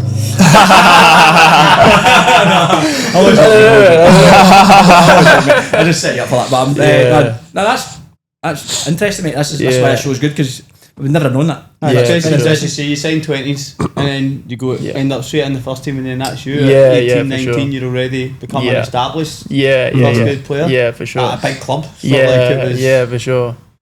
Yeah, it worked out pretty like well for me. I think probably looking back at it, you realize like how like probably difficult that is, especially hard, probably man. today. Yeah, so it's like a bit of luck definitely that I was there at the right time, and But I think that, as you say, the luck gives you the opportunity, but then you need to step in and you yeah, take the opportunity. Do you know what I for mean? sure. Yeah. So, no, very grateful that like we actually had a couple of good seasons as well. Like that first few years I was there at Olympic, and then obviously You there afterwards- win the league? You were there. Yeah. I was there. Me and my brother were there. No, class. Yeah. That's cool. Yeah. Do it together. That's really cool. Yeah. So that was great. And talk to us about your like coaches over that time? Like, were there any Yeah. coaches that had a bigger impression than others, or like anyone that you could kind of look at and be like, they really helped you to kind of grow and develop? Yeah, I'd say the first coach I had when I first arrived, Jaime Monroy. I think he's been around. I think he's at Hertha Berlin now as like one of the assistants. Fucking hell, no bad. Yeah, so we played some really good footy, man, that first year. He was only there for like... He was Olympic coach. He was the Olympic coach, Was he? yeah. What was his name? Jaime Monroy. Oh, no. Yeah. He, I mean, obviously him, like he brought me into the first team and stuff. And then like I went and trialed in Spain, and he was in Spain at that time, and he like had me at his house, and like I was living with his family for a bit. So, we not spoke about that, but trials in Spain. What happened there? That was like post the year we won the league. So where did So you I go? was like 19, 2018, I think. Where did you go? I went to Alcorcon Yep. in Madrid. So the reserve team, the B team. And how did that to Margaret? Did you contact someone? Someone contact you? I contacted him, Uh-huh. and he had contacts within. Yep. So I trialed there, and then I had like another contact in Spain who was actually another coach at Olympic that I'd had, who got me a trial at Salamanca as well. And how did the trials go? Trials were good. I obviously didn't get signed. So, But how do you? I mean, obviously, you may not get signed for other reasons. Yeah. Like, in terms of, did you feel like you should have got signed? Did you feel like you could have been better? The standard too high? How did you feel? I think probably like myself at that time, like, I was a player that if they were going to sign, it had to be a project. Yeah. Like I wasn't ready to step in as like a first team player in that level. Yeah. Certainly not physically, you know. In what way? As in, like, were they just sharper, stronger, bigger? I think like they were sort of looking at midfielders who was like probably maybe not so much in Alcorcon, but the other team as like more ball winners. Yep. And like you know, cleaning things up and playing a certain way. So I probably I'd say like they sort of offered like me to kind of live there, and then they could like pay for an apartment and I would stay, but I would be like training, not actually signed with the first team. Oh, okay. Which I just didn't think was probably the like, you know, best option. You said, no way, Jose. No way. That's my Spanish, man. That's what I know. That's all I could drop in. Oh, Jesus. Any laughs, a good laugh, lads. Enjoy yourself. Enjoy yourself. Spanish show today. Take a wee bit of paella, lads. Enjoy yourself. Right, so no bueno. There's another wee one. bueno. Hey, look, flying here. Come on. Carrying a show myself here, Chaz. Come on. You've not used one bit of Spanish yet. You're not getting any. So what happened? Just after that, just pile it off and come back. Yeah. I sort of went traveling for a little bit afterwards, and then came home, and I came back to Olympic, and then that was sort of like we were starting pre-season for the next year. Yeah. And then just got back into it, back here. Yeah. And what made you go to leave Olympic after such a long time not to go to Manly? I think I just needed a change of environment. Like that was the only club I'd sort of played first team football at, you know? Yep. And I'd had sort of heard good things about Manly. I was like in contact with Pete Kikeris, who said like great environment, and obviously had played against a lot of the boys, and like I knew like how good that kind of group was, I think. And like obviously Manly, I think, is always like potential to be in that kind of conversation. Sometimes the rivalries pop up and win it or in Yeah, exactly. So I think that sort of just drew me there, and yeah, it's been great. You're enjoying it, yeah? Yeah, loving it, yeah. Good, mate, good. Yeah. Have you got any Spanish teammate? Does anyone speak Spanish in the team? No. Do you speak Un poquito. Right, come on, you two boys need to step up there. I was too can't keep talking Spanish all episode. I was listening thinking, how do you see a wee bit? And I was asking Spanish listeners are flying through the roof here. Flying, new subscribers from all over the place. I was going to ask you something there. Ask me in Spanish, come on. Manly. No, Can't remember. It'll come to me. I'm sure it will. Right, wait, Lucas, you've obviously got a bit of a different career. Yeah. Very different. Want to give us a wee rundown, mate? Early life, especially youth career. Yeah. So kind of growing up in the States, you're kind of like, you're going straight into kind of like 8, 9, 10 years old. You're kind of just going into clubs. And when I was growing up, there wasn't really like academies at that point. There was like premier clubs that like you're trying out for and trialing for, but there isn't like the whole setup with like professional academies at that point. And so I spent almost my entire youth career at this one club. Like that was a 30-minute drive from home, like called Eastside FC. And then as I was about 15, 16, then came in like the MLS academies and that kind of thing. And so Just to interrupt, Lucas, so just to clarify that obviously the Australian football system, which you might still be familiarising yourself with, fucking Chaz and I still are. I mean, for this, anyone listening, and even us, we know a little bit about it, but American, how it works is obviously here you've got association football, you've got like NPL football, yeah, you've got like A-League, etc., etc. So everyone knows the MLS. Most people know the collegiate system. But prior to that, like let's eliminate MLS academies because that's very similar to English Premier League academies, etc. totally, yeah. How does the tier system work? How does it work in terms of you're a youth player? What's your pathway or what's your options? Yeah, so as like a youth player, you're kind of looking at basically the levels are now it's like your academy, and then it's called club, and then select is below club, and that's kind of just your like recreational kind of Select like, is association football effectively. yeah, you could probably Just like compare it to park that. soccer, it's fun, but it's still, yeah. it's competitive, but it's the lowest tier. Yeah, as like growing up. Yeah. And then you obviously you kind of go into the semi-pro, the professional, and then so like the USL. Yep. It's like champ- NPL effectively, isn't it? So USL Championship is like fully professional, and so you'd be getting like there's some decent money and like really good players. Yep. And You've got then the PDL as well, haven't you? yeah, there's a lot of it. If I'm being honest, the US has like so many different like kind of like leagues big below place. that. Yeah. But the PDL is mostly college players going to play in the summer, isn't it? Yeah, in the summer. That's like a Whereas summer league. NSL or USL is more the tier below MLS. Yeah. People try to get tapped up to go there. Yeah. Okay, yeah. And so the PDL's like changed a bit because now USL 2.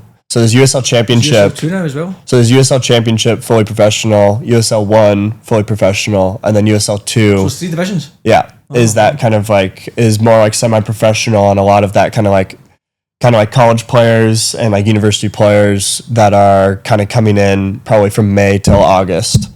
And then, so from there, when you're like growing up, you kind of either have the choice, you're either in an MLS academy, or now there's kind of like USL academies, and you're either kind of like going for professional or you're going to like playing like university.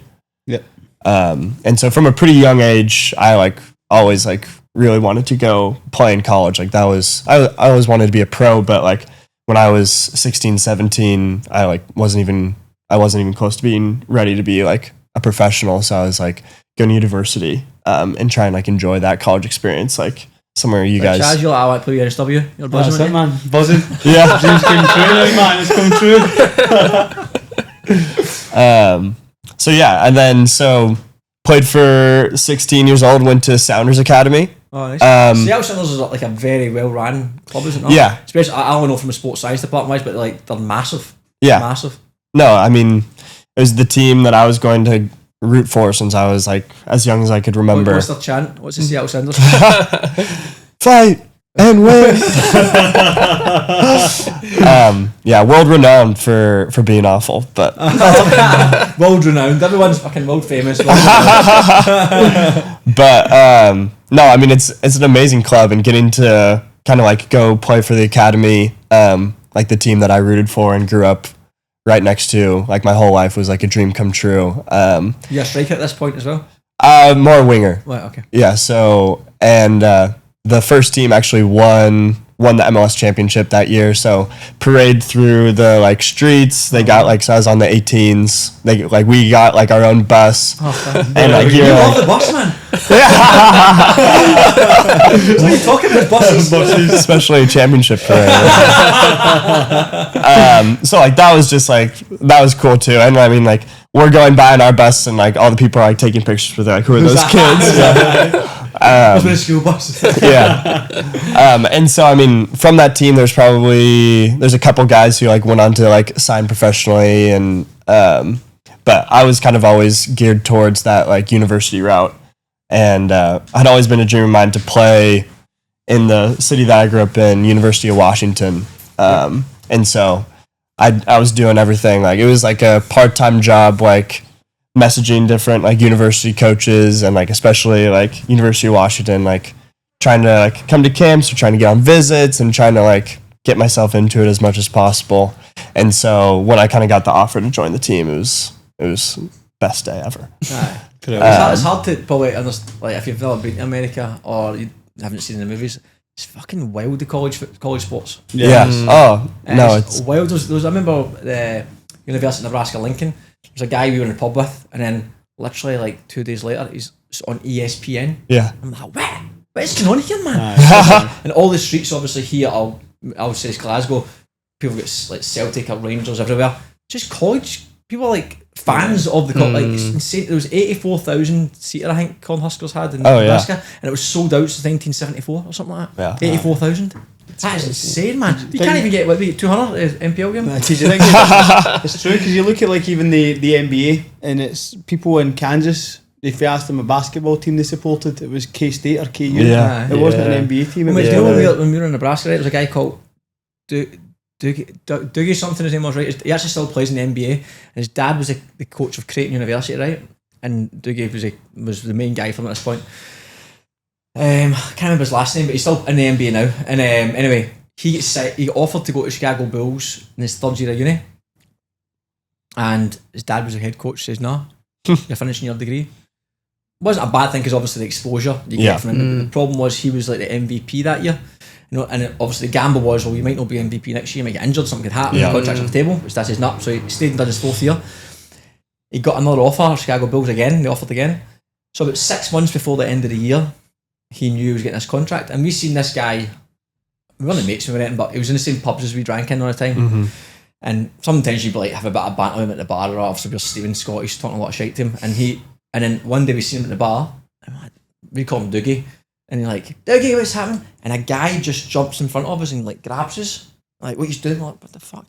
Chicago Bulls gave him a personal security guard for the last 6 months because it was such a big contract. He'd basically pre-signed that they couldn't have any bad media, couldn't have any, because obviously we could have came, took a dodgy photo of him, posted it somewhere, done something mad. And so he had this, when he was nights out, he had a personal liaison officer. So he didn't fuck anything up for his last 6 months, man. Wild, man. And then he ended up signing a mad, stupid deal.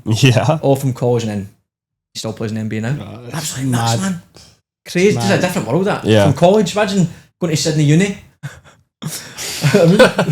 No chance. Bottom of NPL 3. That is, it's mad. So, I mean, so for you, my point being there, you getting that, saying to somebody, I was buzzing a sign for this university.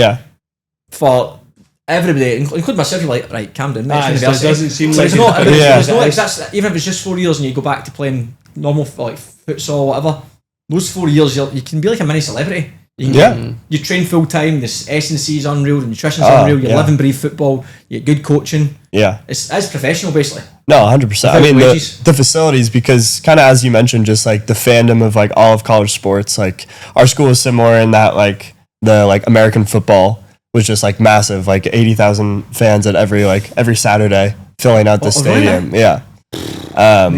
And so I mean obviously that kind of money in NCAA and basketball was big. That brings money to the entire like athletic department.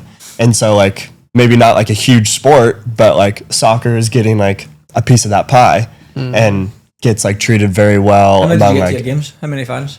Our average was probably around 2,000, Fucking hell, it's decent. It's good. 1,500, 2,000. And so, I mean, that was awesome. And it's just like, I mean, you get like all sorts of people down at your games. You get like families and kids, but then you get like the other like college students, like rowdy, like all that kind of stuff. Just like, yeah, like really like proper kind of just like atmospheres that. See when you say that, I remember we played. So when we went to Kansas, it was the first year that they'd had a football program, right? So it was obviously a new sport there. We played a game. I think we lost maybe 2-0 or something to Barton. And you're terrible that game, man. So we lost 2-0, right? But see, I think the school we played against were nationally ranked, so very, very good. And they've say there's been just 15 shots on goal. They've scored twice. So after the game, some of the basketball people were down watching come up and, why didn't you stop the two that went in?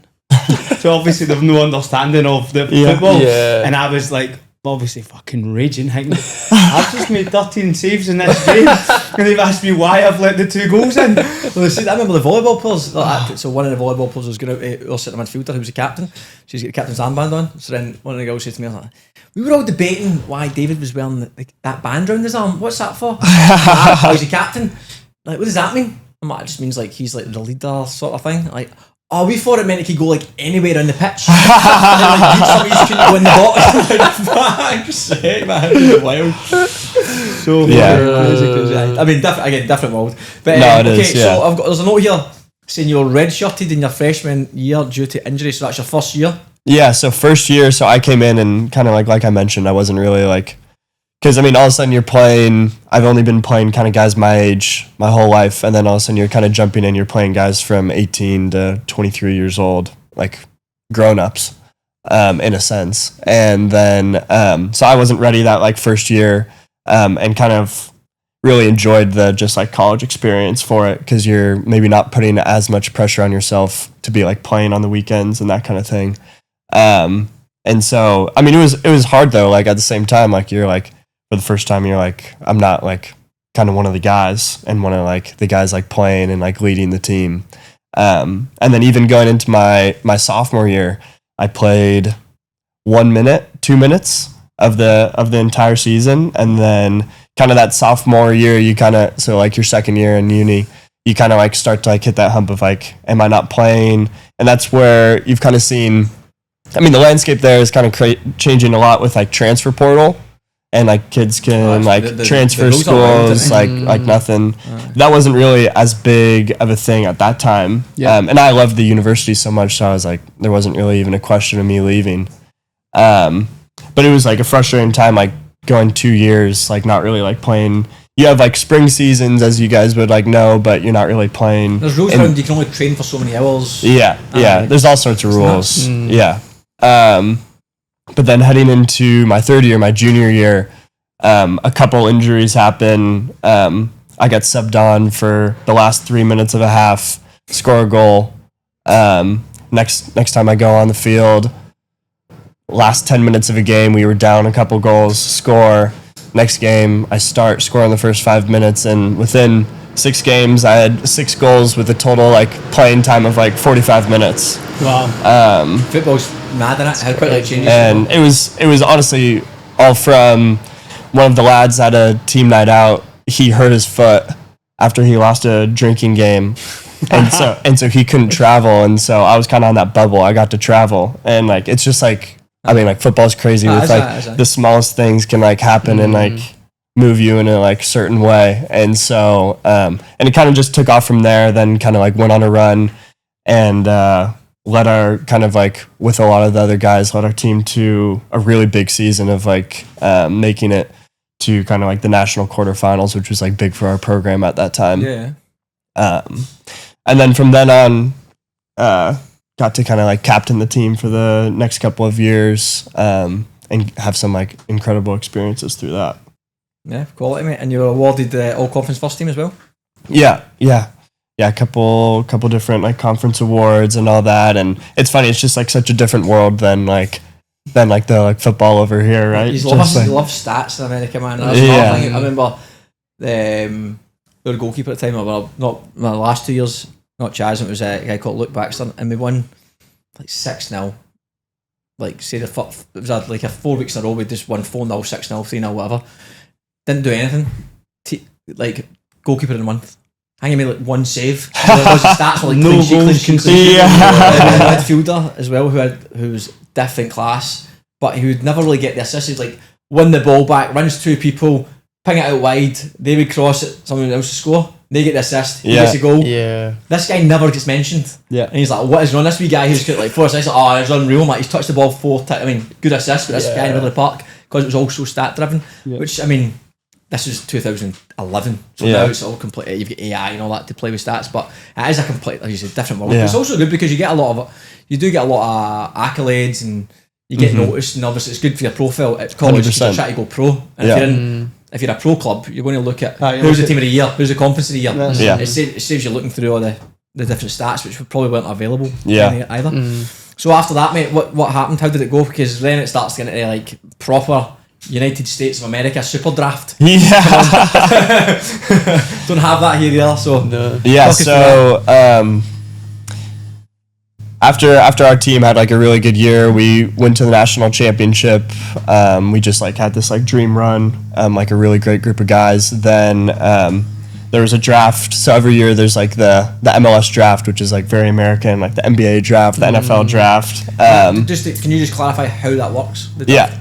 Yeah, so kind of like a couple weeks before, you're kind of like starting to do interviews with different kind of like MLS executives and coaches, and you're kind of like going through, and they're kind of like testing you out, seeing how you are as a person, because they've scouted you and watched you, and they're like debating, should I use a pick on you? So they're trying to get to know you as a guy. Oh, really? Do you have to jump through car windows and stuff?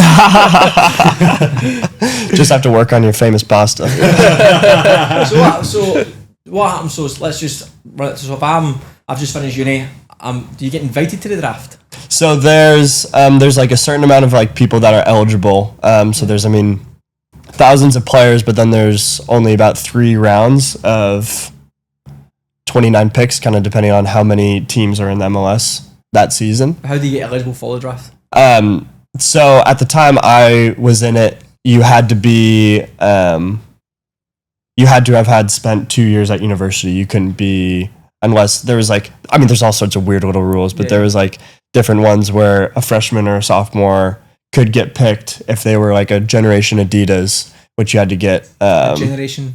That's what it was called, where like you basically get like, MLS would pick a select 3-4 guys that are like good enough that they should be getting drafted. Basically a loophole to get good players in. Yeah. I would just call it something. And go, okay, that's it. You're class. Aye. And so actually like 5 days before the draft, I'd gone through a couple of interviews. I actually like did my knee in, did my meniscus, and then I had to go through a couple more interviews telling them like, yeah, like I'm out for the next 5 or so months. Oh my gosh. And so at that time I was like world's over. I was like on the board to be getting like drafted, like in what teams were telling me was like the first round, and I was like jacked up. I was like, all right, like here we go. And then that happened, and like immediately you're like, oh, world's over. But luckily, like still went through the draft, and it was really cool. We had like this whole setup with all the guys who were eligible to get drafted for my team. And since we had such a good year, we had 7 guys get drafted out of, I think it's 70 guys across the whole country, across every team. 10% of it was from your university. Yeah. That's mad, isn't it? Yeah. So that was just a amazing like experience, and like you're kind of like sitting there, you're waiting for your name to get called, you're kind of like checking your phone, waiting for you to get like the call from the coach. So, how do you, so the draft, obviously you see the TV draft, it's like you're in a big, it's like almost a stage at the NBA and that. Is that the same for MLS? Yeah, so for us, it was actually during COVID. So they had everyone staying at home, and like each school that had like a big group of guys, they would set up this kind of whole like Zoom room that like they were like always watching like that like certain room. So it was all like digital, which was like a little unfortunate. Like people had to be wearing masks, and like you like just got drafted, you're smiling, you got a mask on. That's honestly mad. Like I'm trying to put myself in that position where you're sitting in a room waiting to hear your name said. So how many people? I'm still trying. So there's you see, there's 3 rounds of a draft. You said. So in the first round, how many people get drafted?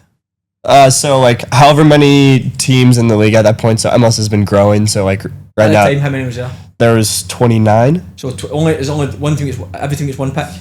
Every team gets one pick, yeah. Yeah, okay, cool. So there was 29 picks in the first round, 29 second round. Right, And okay. how many Yeah. people in total are eligible for the draft? Out of this was that 60, 87 people. 87 people get picked. Out of the 87, like what is there 500 people eligible? Yeah, I mean, yeah, around that. Okay. Like, if you're thinking about like Division One, like soccer, how many programs there are, how many players there are in that, then like technically like there's a lot of eligible players. I'm just trying to think of because you said you have to meet the executives. So how many fucking meetings do they need to have? Oh yeah, Fucking hell. Yeah. But and the meetings just like obviously COVID Zoom calls. Yeah, But, yeah, but Zoom calls. If there was no COVID, would they go and meet them in person, or would it still be a call? Well, so that was kind of a different part where usually there's kind of like the whole draft day like weekend kind of like setup, and everyone would be at this hotel, Yeah. and so the days leading up, like maybe the day before the draft, you have You have a 6 meetings back to back to back with different What did coaches. they ask you in the meeting? I mean, they're asking like Can you bark? Very well, actually. Funny experience. can you make a pasta? No, they're asking, I mean, like, what's your play style? Like, where do you think you can, like, add value to our team? It's like a job interview almost. It's a job interview, yeah. And you got, like, the technical director, the coach. They're all kind of just, like, staring at you. And Are you injured? trying to... Uh-huh. Yeah! Was that sorry? Sorry, is that a brace you're wearing right now? Okay, mate. Brilliant. So then, obviously, into Miami. Yeah. Yep. So into Miami 2. Yeah. Right? So they drafted me knowing that I was like injured for the next 5-6 months, and so I actually stayed in university for another year to do all my rehab there, and then play that fall season in uni, and then like basically with the agreement that once that season was over, I would then be able to go there, which was like a really like very grateful for like that kind of situation because because that's kind of like what you were saying about the basketball player, like going back for another season, like you just don't know what's going to happen. Like That's it. It's a big risk. I had just come off an injury. You never know. Was there any caveats to your deal? Did you sign anything with them? No, it was just like all verbal. Gentleman's hand. Yeah, and then like during that like next university season, just like kind of like constant like check-ins. And when I was healthy, I went and like visited and trained with the team for like a week or two. Yeah. Just to like kind of get the lay of the land. Were you training with the first team? Bit first team and second team. Yeah. Okay. Cool. At that point. Then you signed the deal, short-term deal with MLS. That was after you graduated. Yeah. Yep. Yeah. That was official So contract. That was I felt like a Yeah. official contract. Was that a year? yeah. 1 year deal. Yeah. How was that? I mean, it was kind of like on the other side of it, like you get injured and all of a sudden you think the dream's gone, and then a year on, you're like finally getting to sign that contract, and you're like, this has been what I've been working for and wanted for like so long. So it was just such a cool opportunity and such a like a cool new club at that point as well. And so it was awesome. Kind of like, I mean, the facilities, the entire like kind of like professional lifestyle is just it's kind of what you've been like looking forward to for a long time. Who was the manager? At that point, it was Phil Neville. Oh, was it? Yeah. Did you meet Phil Neville? As in the first time to get signed, was it Phil Neville you spoke to, or was it somebody else? Yeah, so I spoke a bit. I was kind of like in between when I was signing between first and second team. Yeah. And so I was talking a bit with him and then a bit with our second team manager, who was Federico Higuain, who is Gonzalo Higuain's younger brother. Oh, aye. Jobs for the boys. Yeah, I mean the staff and everyone like at Miami was like very welcoming, and it was just like I assume it was a shit place to live though. yeah. How's Phil Neville? Tough weather. How's Phil Neville? Yeah, he's good. I mean, I think coming out of university and the kind of like football style that you play in university was like maybe a bit more similar to how he saw the game. So like I would say I kind of like fit into that a bit more. And so I liked him as a manager. He was like very demanding, like loud, and kind of like always trying to get the like best out of players. And I mean, you see a lot of different kind of like management styles of maybe the head coach is just kind of off to the side and just like watching the session while everyone else runs it. But he was hands on, and I enjoyed him as a manager. And I wasn't with the first team like every day. I was. Yeah. Oh, mate, I think. Well, obviously, at that time, the two big names, obviously, Messi and Beckham, the two ones that spent. Yeah. Did you? I know I've seen a photo of you with Messi. Did you meet Beckham? Yeah. Oh, So I mean, you call him Davey, don't you? and so I mean, like, so halfway through the season, so they sacked the entire staff and then brought in Tata Martino and like a fully kind of South American staff Yep. to kind of accompany Messi, Busquets, Jordi Alba, Fucking hell. all like coming in. And I mean, that was like those You first. must have been buzzing. Oh, Was watching the transfer market. Yes. Jordi Alba. Lads. I mean, yeah, the fellas were pumped. Yeah, to say the least. So I mean, that was so you met Beckham. Did you meet Beckham? Yeah, at so that point? Beckham would come around. He'd come around like through trainings. I mean, he's a pretty busy guy all over the world, you know. But he'd come around and like he's always giving everyone the time of day, like saying hi, how's it Seems like going? pretty down to earth. Yeah. Nelson David Beckham, didn't he? So I'd met him previous to that, and then once kind of all those other guys came along, like there was, I mean, just like every day, whether it was on the way to training, like there's just like lines of people just like trying to see the car go by. Or just like, and I mean, there's just always people watching every session, like, because I mean, everyone just wants to watch the magic happen, really. So, so you were obviously on a training pitch with these, let's say, superstars. What was that like in terms of obviously we talk about levels in football, right? Yeah, I mean, it was Like it must have been a shambles. It was unbelievable. Like getting to like see. I mean, it's guys you like play with on FIFA, like growing up. It's guys you like. Oh man! Oh my God, he's 92 speed. It's guys you're watching like your whole life and like idolizing, and so you kind of have to like that first week. It was just like everyone was just like jaws open, just like Yeah, pinch yourself. But they like, I'm sure obviously they're professionals, but were they in like third gear? Were they like turning it on? Were they just sort of cruising? I wouldn't say like they're all like all three of them are like just such highly competitive people Okay. that like You didn't notice. you can't really like in training, like if like you were to kind of like get beaten or something, like those guys wouldn't be able to like turn off like not wanting to like get beaten or beat someone else, you know what I mean? So I mean, but it's also like hard to tell because like almost all three of them play in such like their style is just Calm. like so calm that like it looks like they're just like walking around, but it's just like A joke. it's a joke. Yeah. You always hear stories about Messi. There's always that story that Henri talks about when Messi gets fouled Yeah. and he runs up and says, "Give me the ball," and just goes like that, past, and names all the players who passing scores. Was he doing that in training all the time? Yeah. There was so that first week, there was like one day that we got called in for like a Sunday morning. We were like supposed to have the day off, and we're like in the locker room, and then I'm like in the locker room with like the second team, and the coach is like, "Hey, by the way, like we're training like we're training with the starters today," which means all those guys. And so walk out on the pitch. I'm starting at left wing, and like a meter behind me is Beckham on like a water cooler. So say hi to him, and then 2 meters that way is Messi playing right wing, like dap him up, and I'm like, where am I right now? It's like a Sunday morning. I like wasn't expecting to come in today.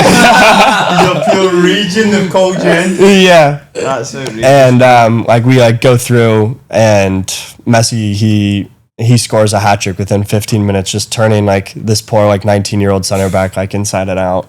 And I mean, like every time everyone's just like looking around like laughing because it's just like the level. And like I would say a lot of times as like a footballer, you'll like watch something or someone on TV like do something really well, and you're like, oh, like in a certain like circumstance, I bet I could pull that off. But just like watching, like I mean Messi especially and all those guys, just the things they would do was just like I'll never be able to do that. I know. That's just at like such a level that you're just like yeah, that's wild, man. Because I mean, Busquets and Jordi Alba are elite, but Messi's on like even more than that. Like it's just like no one can even describe. So I can't even fucking imagine it. I just see videos of Busquets, and I've said this before. Oh, that highlights video There's a always goes video- about Busquets. yeah. And he just does he move and everyone just goes the he wrong never- way. He never runs fast. He never does anything. He just takes a touch and he drops a shoulder or something, and 3 players go here and he goes there. And it's just like incredible. it's fucking. What about amazing. off the pitch? Did you speak too much to these people off? I've seen obviously the photo that's on your Instagram,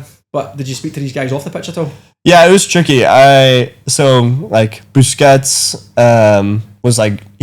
was pretty decent at his English and had like English lessons, but a couple of the other guys weren't as willing to try and almost like test out that English. Messi So doesn't speak English much, does he? no. No. Well, I've seen an interview where he actually spoke okay English. It was almost like he just says he can't be asked. So it's Yeah. So it was, I mean, like throughout the year, like the club and the team was all very like Latin based. Oh, was and, it? Yeah. And so like, if you're like training, there was an English translator for all the guys who couldn't speak Spanish. Fuck. And so I tried to learn as much That was kind of Spanish. Yeah.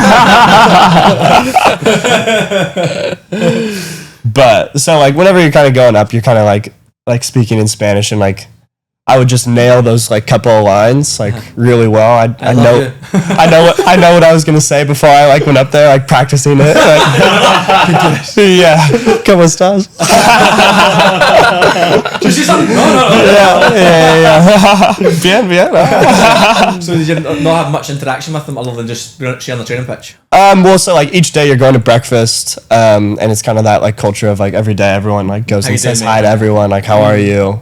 So it's a lot of that, and like at lunches after training, you'll get like a chance to maybe like speak a bit if you're kind of like sitting together, but you're always like you're never trying to kind of act like too starstruck. Yeah, like, don't be that guy. like, Yeah, can I sit next to you, like that kind of thing. So Were they sociable amongst like obviously they are like superstars. yeah. And when they got there massive, but did they stay quite cliquey? Or were they No, they're I wouldn't say they were cliquey at all. They were and amongst it basically, yeah. yeah, they were in amongst it, and like I mean every single one of them was just like such a good person. Like for the stardom that every one of them had, like didn't need to be as nice or like welcoming or like saying hello to everyone as much as they did, and so it was a pleasure to be kind of just around that and see that kind of just like Mate, people lack of genuinely ego. pay money. Do you want a day of going for breakfast with Messi, Busquets and Alba, and then you can say how you doing?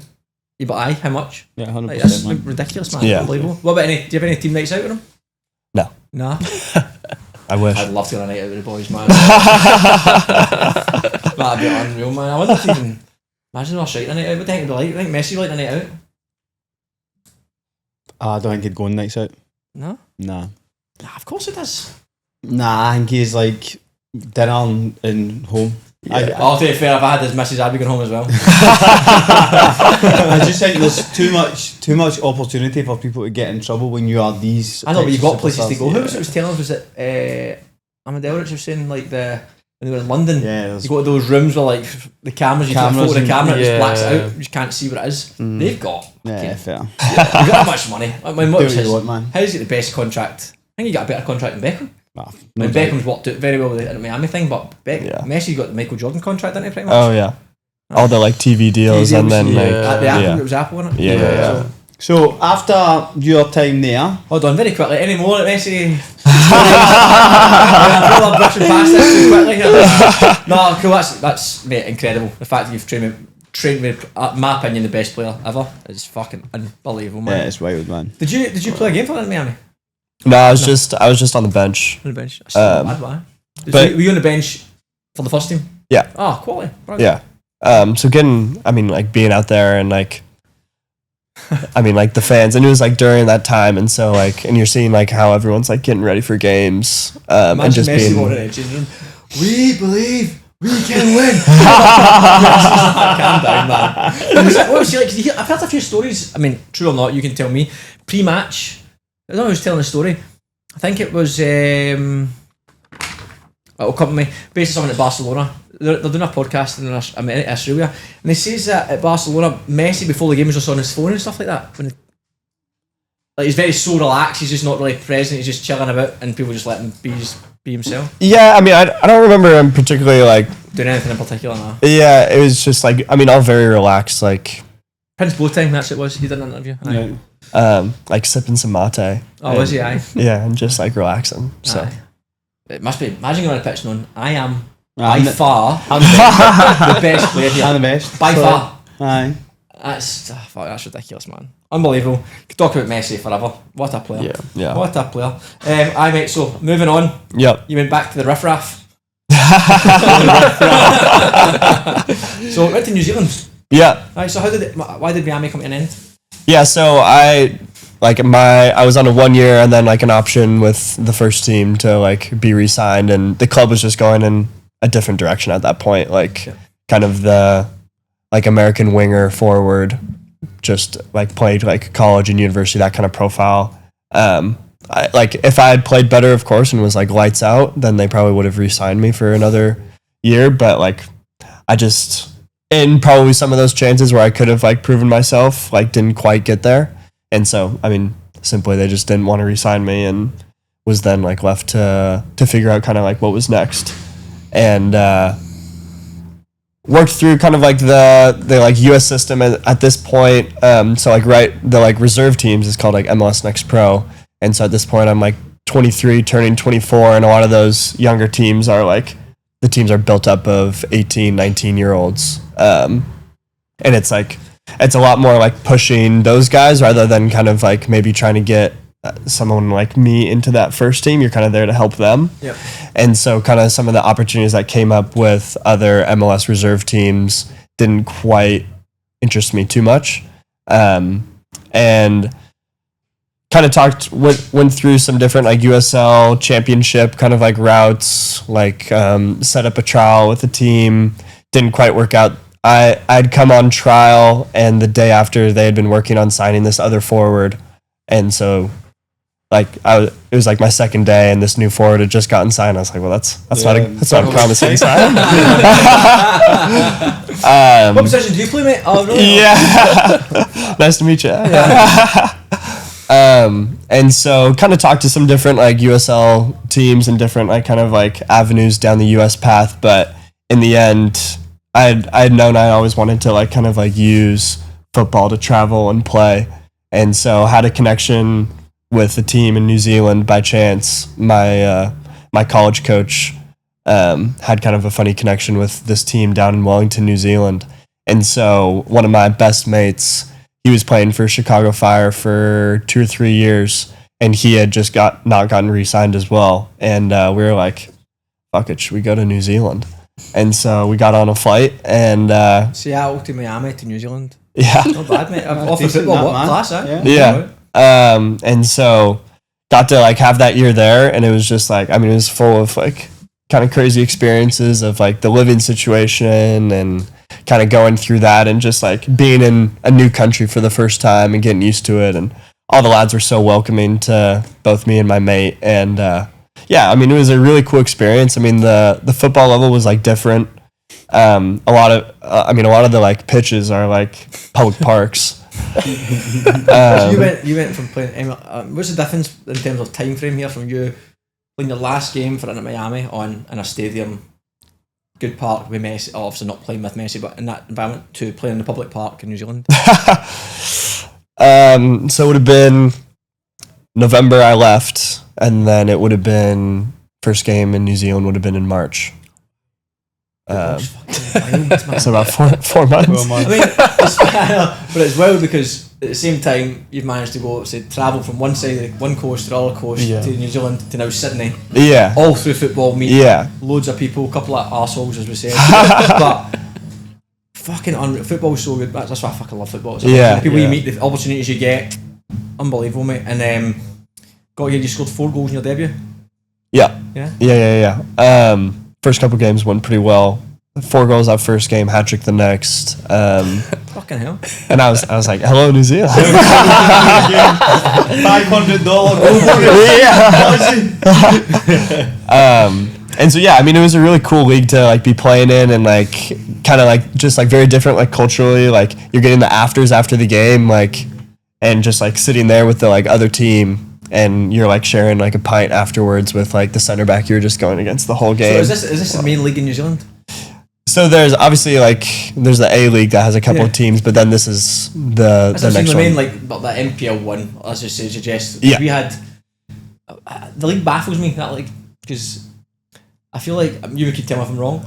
Is it quite lopsided? Like the top teams are strong and the bottom teams pretty shite. No, 100%. Okay. So because it goes, there's like the regional leagues throughout New Zealand that like you'll play 18 games there, and then the top 3 from each regional league go to the National League. And so I rated the National League once you get those kind of like top 3 teams. But like, I mean, that first game I played in where I scored 4 goals, like the team we were playing against was like a Sunday League team. Well, mate, we got a boy last year, or striker I last year remember. from New Zealand. I can't remember who he played for. Can't remember the name of the team. But anyway, their team went to the National Premier League, so decent side. But he scored like 110 goals in 120 games. Yeah. So he's our visa player. We're like, fucking magic. Here we go. 0 goals in NPL. Gone by the window. Cheers.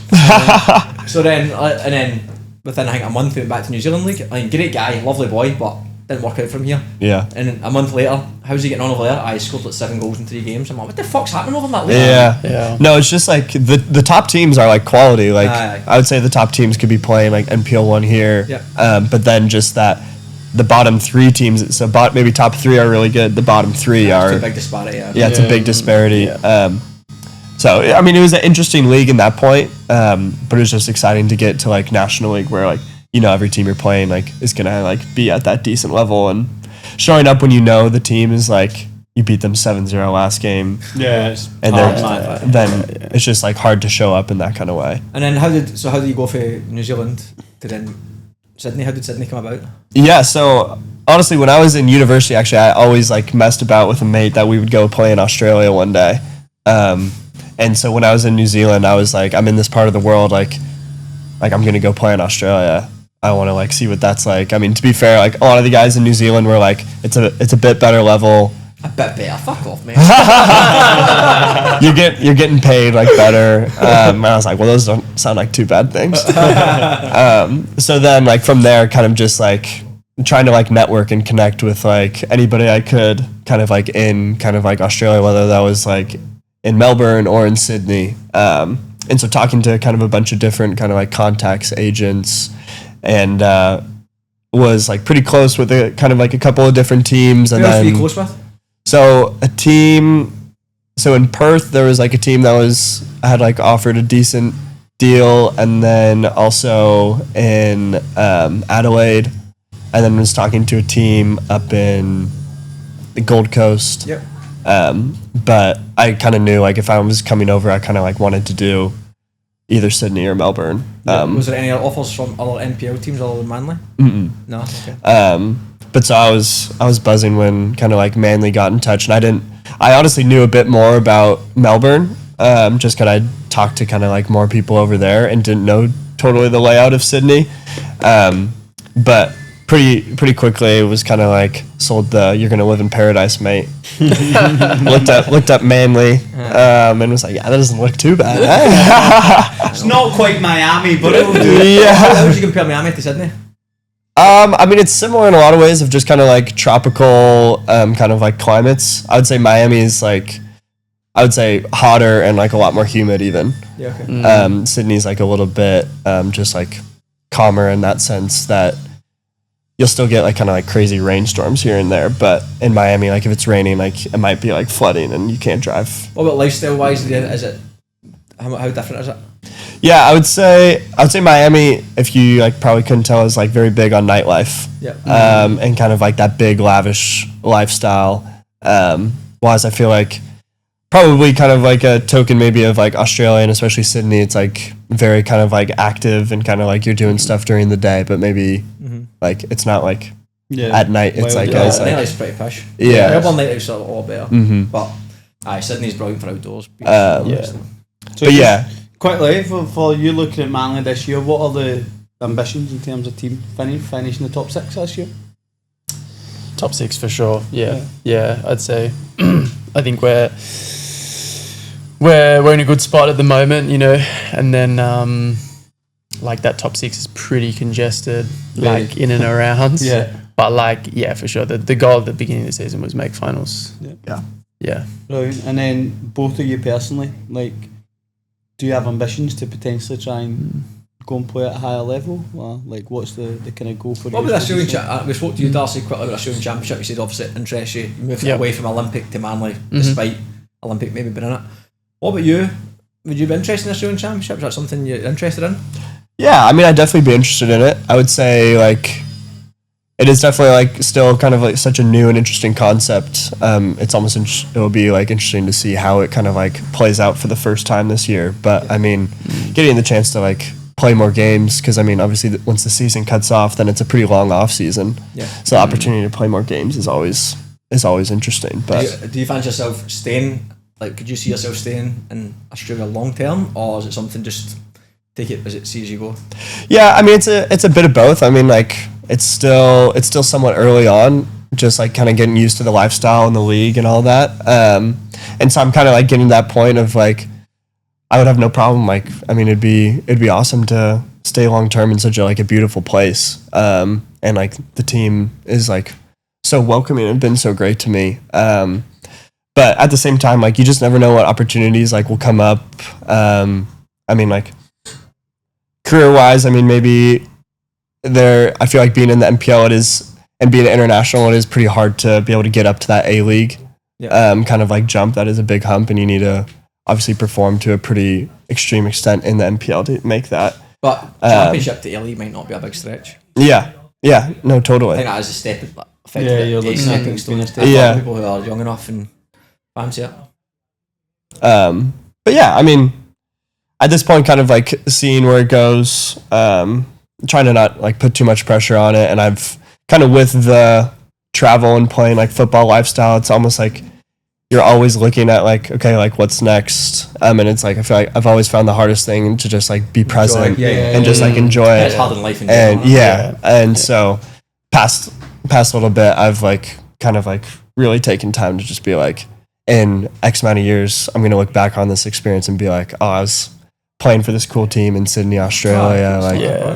Soak that in. So trying to be in the moment and just enjoy like where it's at right now. Aye, good mate. And questions, Chaz, a quick question. I mean, I'll ask you, Darcy, because it'll be harder for you, but if you could bring one player out of retirement from NPL to play in Manly right now, who would you bring out of retirement?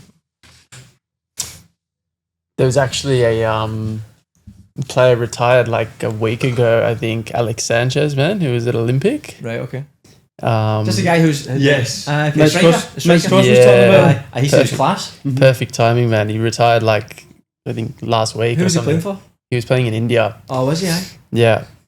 He was a... Is he an accident? This guy had an accident in his hand or something? Yeah. Yeah. Aye, okay. Aye. Yeah. He was class, man. Aye. And he knows Who that. do you drop up front for Manly, get him in? Myself. What a guy. Take him to the team. Love that. Anything else, Chaz, you want to ask about interest or anything like that before we do the predictions? Nah, let's just go straight on the predictions. We've got 4 games from each league. You are going to struggle, mate. The results are fucking terrible. The results are. So literally just home win, away win, or draw. So we keep a leaderboard of all the guests we have on. Oh, yeah. The most anyone's got so far is 7 from all the guests. Okay. So we'll just. So how many people are on 7 at the moment? There are 6 people on 7. Do you have their names on there? Nah, they're not Okay. marked up.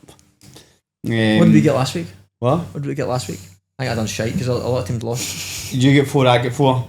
Fucking 4. Jack Armstrong gets 5 and Gibble gets 6. Not bad. I Get know. go at 6 and missed a pen. Oh. That's shocking. Do you know what? But I actually saw him, and I like. See, as a goalkeeper, you never think you're going to be in that position. Oh, of course not. Ever. So try to imagine it. I think I'd be very, very nervous. And I'm obviously a lot older than he is. So he's a young goalkeeper. Aye. I think you'd be shaking yourself. I think, I mean, as you said, but as goalkeeper, you just got to just fucking smash it. Yeah. But then I think you'd almost overthink it because you'd be trying to watch the other goalkeeper and see things that you would You know, see, that's normally what be doing. happened. I said that he saw Tristan move early And change his and mind. changed his mind. And then he's obviously just not hit it well, man. Sickener, man. But what did he do? That's it, man. Yeah. You go and win. You go and beat them 4-0 the We weekend. can win 4-0. That's what you'd rather anyway. So first game we've got here is Central Coast Mariners versus Wanderers Ooh. At Plume Park. at Plume I'm Park. going to go draw. I'll go with Wanderers. Wanderers. Who have you been impressed with so far at NPL? Teams you played against? I think Marconi really impressed me. Just they had that identity that like they knew exactly who they were. They had their style and they like stuck to it. Yep. And they just had the players to kind of like play to that identity really well. Yep. Um, Try to get Who himself do you into the think, Darcy? championship. Go Wanderers as well. Wanderers. I've got Yeah. Wanderers as well. Yeah. Sutherland Sharks at home to Marconi. Marconi. I know who Lucas is picking. Come on, the Sharks. Come on, the Sharks. Marconi, Gary. Boys? I'll go Marconi as well. Marconi? Yeah. You know, I'll go the Sharks. Oh! Psychology's what touched you there. I'm going Marconi as well. Appy at home to Olympic. Well, that'd be a good game, that. Gonna go Appia. A good game. I'll go Apia. How's that Olympic turn up, didn't it? I've Check gone on Olympic. A big good game. I'll go up, yeah, though. I think, yeah. Okay, Appy. Okay, and Sydney United at home to St George. Sparky. Sydney United at home. Oh, fuck. I'll go Sydney United. I think they started well against Yeah, I'm going Sydney United. Olympic. I as think they can well. get a goal early. They should do I'll well. go a draw. Draw. Sydney United. Sydney United. NPL 2 boys, so the fun begins. Spartans at home to House. Spartans. Come on, the Spartans. Come on, the Spartans. It's quite an American sounding name, that. Yeah, oh yeah, big Can have a time. To be Spartans. fair, a lot of the Australian team names are like very American. Like Yeah, Dandenong Thunder. Things like that. What was your mascot at your university? The Huskies, the dogs. Husky, that's not bad. Yeah. Is That's that where I where got you the back? barking, yeah. There you go. It all comes around. There you go. I'll go Darcy. Spartans as well. Spartans. Yeah. Newcastle Jets at home to the Berries. Jets. They're called the Berries. I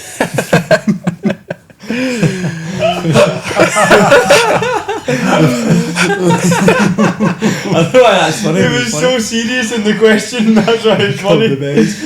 That's called Canterbury Bankstown. It used to be called Bankstown Berries, aye. Yeah. Yeah, so Bankstown. And then they changed it because they didn't want to be called the Berries, I think. But they're never going to get away from being the Berries. Up the Berries, come on. Who's going the Berries? Too good of a name. I'm going draw.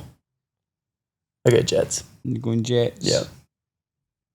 And Berries. Bankstown City at home to Rydomere. Bankstown City. I'm going Rydomere. Bankstown. Bankstown. Yeah, Bankstown for me. And then SD Raiders at home to Dully. SD. I'm going draw. Midweek game against Rockdale, maybe extra time. Yeah. Could make a factor, aye. I'll go SD, though, I think. I'll go draw. Draw. I got a good mate at Dully, so I'll go Dully, man. Who's your mate, Dilly? Daniel Padawani. No, I don't know him. What does he play? He's like a midfielder.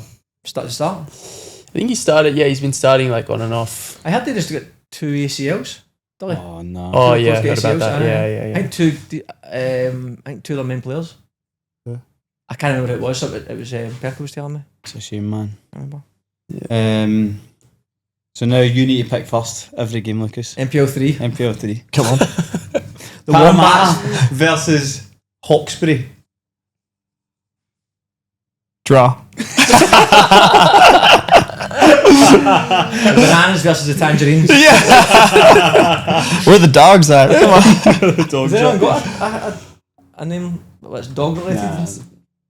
No? That's just the The Bulldogs or the NRL. Bulldogs? Yeah. The Bulldogs are NRL. Bulldogs. Bulldogs. Tennessee.